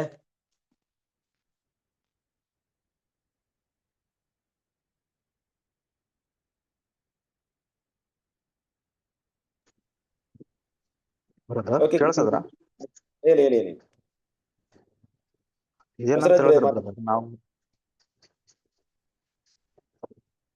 ನಾವ್ ಏನೇ ಮಾತಾಡಿದ್ರು ಅದು ಮನಸ್ಸಲ್ಲಿ ಒಂದು ಹೊರಗಡೆ ಒಂದು ಮಾತಾಡ್ಬಾರ್ದು ಬ್ರದರ್. ಯಾಕಂತಾರ ನಮ್ಮ ಹೃದಯದಲ್ಲಿ ಏನ್ ಯೋಚನೆ ಮಾಡ್ತೀವಿ ದೇವ್ರು ಅರಿತುಕೊಳ್ಳೋರಾಗಿರೋದ್ರಿಂದ ನಾವು ಯೋಚನೆ ಮಾಡೋದ ಒಂದು ಮಾತಾಡೋದು ಒಂದು ಆಗ್ಬಾರ್ದು. ಒಳಗಡೆ ಏನ್ ಯೋಚನೆ ಮಾಡ್ತೀವಿ ಅದನ್ನ ಹೊರಗಡೆ ಮಾತಾಡ್ಬೇಕು ಅನ್ನೋಂಥದ್ದು ಒಂದು ವಿಚಾರ. ಕರೆಕ್ಟ್ ಅಲ್ವಾ? ಒಳಗೊಂದು ಹೊರಗೊಂದು, ಇದು ದೇವ್ರ ಮಕ್ಳಿಗೆ ಚೆನ್ನಾಗಿರಲ್ಲ. ದೇವ್ರ ಮಕ್ಳು ದೇವರ ಗುಣಗಳನ್ನ ಬೆಳೆಸ್ಕೊಳ್ಳೋದಿಕ್ಕೆ ಆಗಲ್ಲ. ದೇವ್ರ ಮಕ್ಳು ಅಂತ ಕಳ್ಸ್ಕೊಂಡ್ಬಿಡಕ್ಕೆ ಆಗಲ್ಲ. ಫಸ್ಟ್ ಆಫ್ ಆಲ್ ಅದು ಕೂಡ ನಟನೆ ಆಗ್ಬಿಡುತ್ತೆ ದೇವ್ರ ಮಕ್ಳು ಅನ್ನೋಂತ ಆಕ್ಟಿಂಗ್. ಒಳಗೆ ಏನಿದೆಯೋ ಇದೆ, ಇಲ್ಲ ಅಂದ್ರೆ ಇಲ್ಲ, ಹೌದಂದ್ರೆ ಹೌದು, ಇಲ್ಲ ಅಂದ್ರೆ ಇಲ್ಲ. ಆ ರೀತಿ ನಾವಿರ್ಬೇಕು. ಅಂತ ಗುಣಗಳನ್ನ ಬೆಳೆಸ್ಕೊಬೇಕು. ಕ್ರಿಸ್ತನ ಪ್ರೀತಿ ಸರಸರಿರೆ ನೋಡ್ರಿ, ಈ ಗುಣ ಇದೆಯಲ್ಲ, ಈ ಗುಣ ಈ ಭೂಮಿಗೆ ಅದು ಕನೆಕ್ಟ್ ಆಗಲ್ಲ, ಅಂದ್ರೆ ಕರೆಕ್ಟ್ ಆಗಲ್ಲ. ಈ ಪ್ರಪಂಚದಲ್ಲಿ ನಟನೆ ಮಾಡ್ಬೇಕು. ಆಕ್ಟಿಂಗ್ ಮಾಡಿದ್ರೆ ತುಂಬಾ ಒಳ್ಳೇದಲ್ವಾ? ನೋಡ್ರಿ, ಇವತ್ತೆಲ್ಲ ಯಾರು ತುಂಬಾ ಟಾಪ್ ಅಲ್ಲಿ ಇದ್ದಾರೆ ಅಂದ್ರೆ ಆಕ್ಟಿಂಗ್ ಮಾಡೋದು, ಆಕ್ಟ್ರೆಸ್. ನಟನೆಗಾರರು ಏನಂದ್ರೆ ಮನುಷ್ಯರ ಮುಂದೆ ತುಂಬಾ, ಅಂದ್ರೆ ಅವರ ನಿಜ ಜೀವನ ಬೇರೆ ತರ ಇದೆ. ಅದೇ ರೀತಿ ನೋಡ್ಬೇಕಾದ್ರೆ ಈ ಪ್ರಪಂಚ ಹಂಗೆ ಇರೋದು, ಅಂದ್ರೆ ದೇವ್ರಿಗೆ ಅದು ಇಷ್ಟ ಆಗಲ್ಲ. ಆದ್ರೆ ಒಂದು ವಿಚಾರ ಏನಪ್ಪಾ ಅಂದ್ರೆ, ಯಾವಾಗ ನಾವು ಇದನ್ನ ಇಲ್ದ ಹಾಗೆ ಮಾತಾಡ್ಬೇಕಾದ್ರೆ, ಹೊರಗೆ ಹೊರಡೆ ಇಲ್ದ ಹಾಗೆ ಮಾತಾಡ್ಬೇಕಾದ್ರೆ, ಆ ಕ್ಷಣದಲ್ಲಿ ಏನೋ ನಮ್ಗೆ ಕಷ್ಟ ಇರ್ಬೋದು, ಆದ್ರೆ ಅದಾದ ನಂತರ ದೇವ್ರು ಕೊಡಂತ ಬ್ಲೆಸ್ಸಿಂಗ್ ಇದೆಯಲ್ಲ, ತುಂಬಾ ಶ್ರೇಷ್ಠವಾದದ್ದು. ಆ ರೀತಿ ಬ್ಲೆಸ್ಸಿಂಗ್ ನಾವು ದೇವ್ರ ಮಕ್ಳು ನೋಡ್ಬೇಕು. ಯಾಕಂದ್ರೆ ದೇವರ ಒಂದು ದಾರಿ ನಡೆಯುವಂತ ದೇವರ ಗುಣಗಳನ್ನ ತೋರಿಸುವಂತ ಪ್ರತಿಯೊಬ್ಬನ ಮಕ್ಳಿಗೆ ಪ್ರತಿಫಲ ಕೊಡದೆ ಬಿಡೋದೇ ಇಲ್ಲ. ಅದು ಪ್ರತಿಫಲ ಅಂದ ತಕ್ಷಣ ಏನೋ ಸಣ್ಣ ಪುಟ್ಟ ವಿಷಯ ಅಲ್ಲ. ಕ್ರಿಸ್ತನ ಪ್ರೀತಿ ಸರ್ ಅಷ್ಟು ದೊಡ್ಡ ವಿಚಾರ ನಮಗೋಸ್ಕರ ಕೊಡೋದಕ್ಕೆ ದೇವ್ರು ಇಟ್ಕೊಂಡಿದ್ದಾರೆ. ಹಾಗಾಗಿ ನಾವಂತ ಗುಣಗಳನ್ನ ಬೆಳೆಸ್ಕೊಳ್ಳೋಣ. ನಮ್ಮ ಹೃದಯದಲ್ಲಿ ಏನಿದೆಯೋ ಅದ್ರ ಪ್ರಕಾರ ನಡ್ಕೊಳ್ಳಕ್ಕೆ ನಾವು ಪ್ರಯತ್ನ ಪಡೋಣ. Okay, next.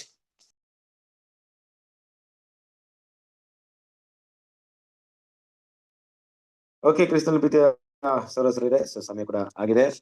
ಹಾಗಾಗಿ ಇದೆಲ್ಲ ವಿಚಾರ ನೀವು ಸ್ಟಡಿ ಮಾಡ್ರಿ, ಮನಸ್ಸಲ್ಲಿ ಇಟ್ಕೊಳ್ಳಿ. ಓಕೆ, ಮುಂದೆ ಬರುವಂತ ದಿನಗಳಲ್ಲಿ ಇನ್ನೂ ಕೂಡ ಹೆಚ್ಚಾದ ಒಂದು ವಿಷಯ ನೋಡೋಣ. ಇಲ್ಲಿಗೆ ಒಂದು ಪಾಠವನ್ನು ನಾವು ಅಂತ್ಯ ಮಾಡೋಣ. ಕೊನೆಯದಾಗಿ ಇವತ್ತಿನ ರಾತ್ರಿಗೆ ಓದಿ ಒಂದು ಕೂಟವನ್ನು ನಾವು ಅಂತ್ಯ ಮಾಡೋಣ.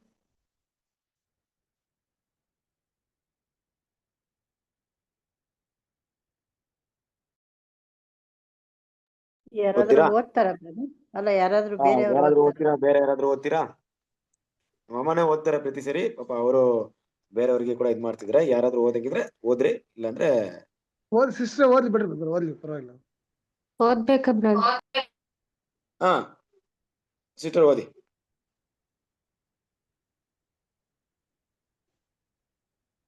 ರಾತ್ರಿಯ ಗೀತೆಗಳು ಮೇ 19. ಅದರಂತೆ ನಿಮ್ಮ ಬೆಳಕು ಜನರ ಮುಂದೆ ಪ್ರಕಾಶಿಸಲಿ. ಹೀಗಾದರೆ ಅವರು ನಿಮ್ಮ ಒಳ್ಳೆಯ ಕ್ರಿಯೆಗಳನ್ನು ನೋಡಿ ಪರಲೋಕದಲ್ಲಿರುವ ನಿಮ್ಮ ತಂದೆಯನ್ನು ಕೊಂಡಾಡುವರು. ನಮ್ಮ ಕರ್ತನಾದ ಯೇಸುವಿನಿಂದ ಅಥವಾ ಆತನ ಶಿಷ್ಯರಿಂದ ಈ ಲೋಕದವರು ದೇವರ ಸಂದೇಶವನ್ನು ಸ್ವೀಕರಿಸುತ್ತಾರೆ ಎಂದು ಈ ವಾಕ್ಯವು ಖಾತರಿಪಡಿಸುವುದಿಲ್ಲ. ಅದೇನೇ ಇದ್ದರೂ ಕ್ರಿಸ್ತನು ತನ್ನ ಬೆಳಕನ್ನು ಪ್ರಕಾಶಿಸಿದಂತೆ ನಾವು ನಮ್ಮ ಬೆಳಕನ್ನು ಪ್ರಕಾಶಿಸೋಣ. ಕತ್ತಲೆಯು ಆ ಬೆಳಕನ್ನು ಗ್ರಹಿಸದೇ ಇದ್ದರೂ ಪರವಾಗಿಲ್ಲ. ಇಲ್ಲಿ ಆಲೋಚನೆ ಏನೆಂದರೆ, ಕೆಲವರು ತಮ್ಮ ಕಾರ್ಯಗಳು ಕೆಟ್ಟದಾಗಿರುವುದರಿಂದ ಬೆಳಕನ್ನು ವಿರೋಧಿಸಬಹುದು, ಆದರೆ ಇನ್ನು ಕೆಲವರು ಸಂದೇಶವನ್ನು ವಿಭಿನ್ನವಾಗಿ ಸ್ವೀಕರಿಸಬಹುದು ಎಂದು ತೋರುತ್ತದೆ. ಆದ್ದರಿಂದ ನಾವು ಮನುಷ್ಯರು ನಮ್ಮ ಒಳ್ಳೆ ಕ್ರಿಯೆಗಳನ್ನು ನೋಡುವಂತೆ ನಮ್ಮ ಬೆಳಕು ಅವರ ಮುಂದೆ ಪ್ರಕಾಶಿಸಲಿ. ಅವರು ಈ ಕ್ರಿಯೆಗಳನ್ನು ಸರಿಯಾಗಿ ಅಥವಾ ಕೆಟ್ಟದಾಗಿ ಪರಿಗಣಿಸಬಹುದು. ಕೆಲವರು ಆ ಬೆಳಕನ್ನು ನೋಡಿ ಮೆಚ್ಚಬಹುದು. ನಮ್ಮ ಕರ್ತನನ್ನು ವಿರೋಧಿಸಿದವರು ಸಾಮಾನ್ಯ ಜನರಲ್ಲ, ಆದರೆ ವಿಶೇಷವಾಗಿ ದೇವರ ಜನರು ಎಂದು ಹೇಳಿಕೊಳ್ಳುವವರು ಶಾಸ್ತ್ರಿಗಳು ಮತ್ತು ಫರಿಸಾಯರು. ಅವರು ತಮ್ಮದೇ ಆದ ಮಾನ್ಯತೆ ಪಡೆದ ಮಾನದಂಡಗಳಿಗೆ ಅನುಗುಣವಾಗಿ ಬದುಕಲಿಲ್ಲ. ಇವರನ್ನು ಯೇಸು ಖಂಡಿಸುವುದನ್ನು ಅರಿತುಕೊಂಡರು. ಯೇಸುವಿನ ಬೋಧನೆಯು ಉನ್ನತ ಮಟ್ಟದಲ್ಲಿತ್ತು ಎಂದು ಅವರು ಅರಿತುಕೊಂಡರು. Thank you brother.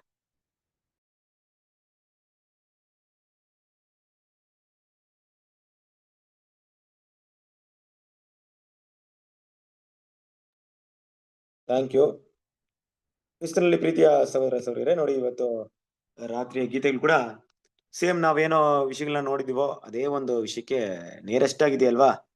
ಕರೆಕ್ಟಾ? ನೋಡ್ರಿ ಎಷ್ಟು ಪಾಯಿಂಟ್ ಇದೆ ಅಂದ್ರೆ, ನಾವು ಇವತ್ತು ನೋಡಿದಂತ ಪಾಯಿಂಟಿಗೆ ನಿಯರೆಸ್ಟ್ ಆಗಿದೆ ಎಲ್ಲ ಪಾಯಿಂಟ್ ಅಲ್ವಾ?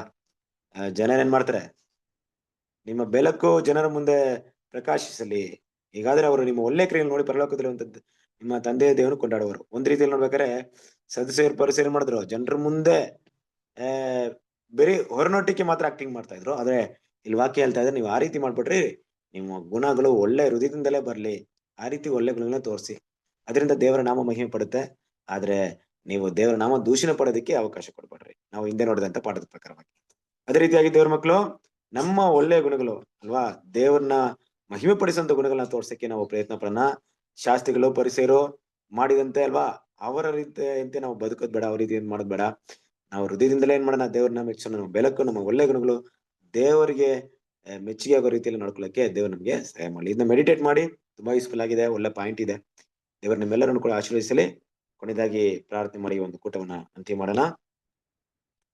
ಈ ಒಂದು ಸಮಯದಲ್ಲಿ ಈ ಒಂದು ಕೂಟವನ್ನ ಅಂತ್ಯ ಮಾಡುವ ಹಾಗೆ ನಮ್ಮದಿರುವಂತ ಮೋಹನ್ ರಾಜ್ ಬ್ರದರ್ ಪ್ರಾರ್ಥನೆ ಮಾಡ್ತೀರಾ?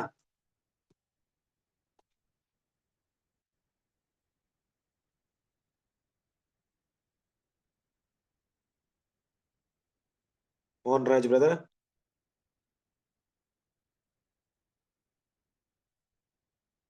ಓಕೆ, ಸರಿ. ಮೋಹನ್ ರಾಜ್ ಅವರು ಪ್ರಾರ್ಥನೆ ಮಾಡ್ತಿದ್ದೀರಾ? ವಾಯ್ಸ್ ಕೇಳಿಸ್ತಾ ಇಲ್ಲ.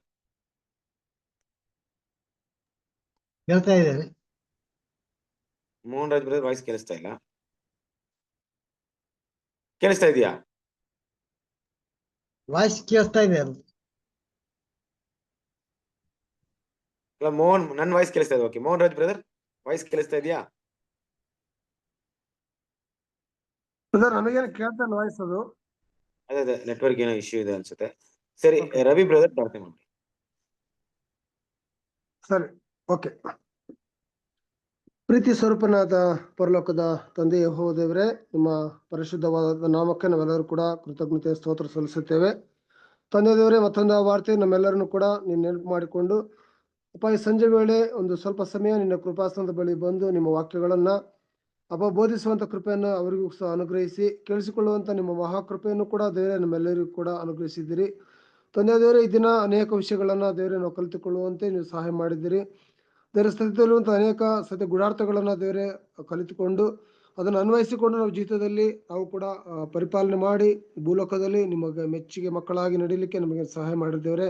ಈ ಕೂಟದಿಂದ ಆರಂಭದ ಹಿಡಿದು ಅಂತ್ಯದವರೆಗೂ ಒಳ್ಳೊಳ್ಳೆ ವಿಷಯಗಳನ್ನ ಅಪ್ಪ ದೇವರೇ ನಾವು ಕೇಳಿಸಿಕೊಳ್ಳುವಂತೆ ಕೃಪೆ ಕೊಟ್ಟಿದ್ದಕ್ಕಾಗಿ ನಿಮಗೆ ಕೃತಜ್ಞತೆ ಸಲ್ಲಿಸುತ್ತಾ ಎಲ್ಲವನ್ನೂ ದೇವರೇ ನೀವೇ ನೆರವೇರಿಸ್ತಾ ಬಂದಿದ್ದೀರಿ. ಮುಂದೆ ಕೂಡ ನಿಮ್ಮ ಚಿತ್ತದಂತೆ ಎಲ್ಲರನ್ನು ಕೂಡ ನಡೆಸುವ ದೇವರು ನೀವೊಬ್ಬರೇ ಆಗಿದ್ದೀರಿ ತಂದೆ. ಅದಕ್ಕಾಗಿ ನಿಮಗೆ ಕೃತಜ್ಞತೆ ಸಲ್ಲಿಸುತ್ತಾ ಈ ಚಿಕ್ಕ ಪ್ರಾರ್ಥನೆಯನ್ನು ನಿಮ್ಮ ಪ್ರೀತಿಯ ಒಬ್ಬನೇ ಮಗನು ನಮ್ಮೆಲ್ಲರ ಕರ್ತನು ರಕ್ಷಕನು ಒಡೆಯನು ವಿಮೋಚಕನು ಆಗಿರುವ ನಜರೇತಿನ ಯೇಸು ಕ್ರಿಸ್ತನ ಪರಿಶುದ್ಧವಾದ ನಾಮದಲ್ಲಿ ಪ್ರಾರ್ಥಿಸಿ ಬೇಡಿ ಹೊಂದಿಕೊಂಡಿದ್ದೇವೆ ನಮ್ಮ ಪರಲೋಕದ ತಂದೆಯೇ. Amen. Thank you brother. Thank you brother. ಎಲ್ಲ ಬ್ರದರ್ಸ್ ನಮಸ್ತೆ. Thank you. Thank you brother. ಎಲ್ಲ ಬ್ರದರ್ಸ್ ಅಂಡ್ ಸಿಸ್ಟರ್ಸ್ ನಮಸ್ಕಾರ.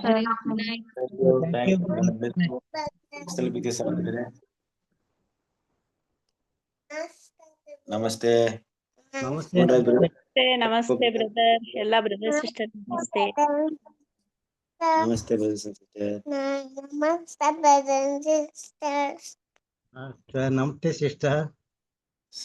ನಮಸ್ತೆ ಸಿಸ್ಟರ್.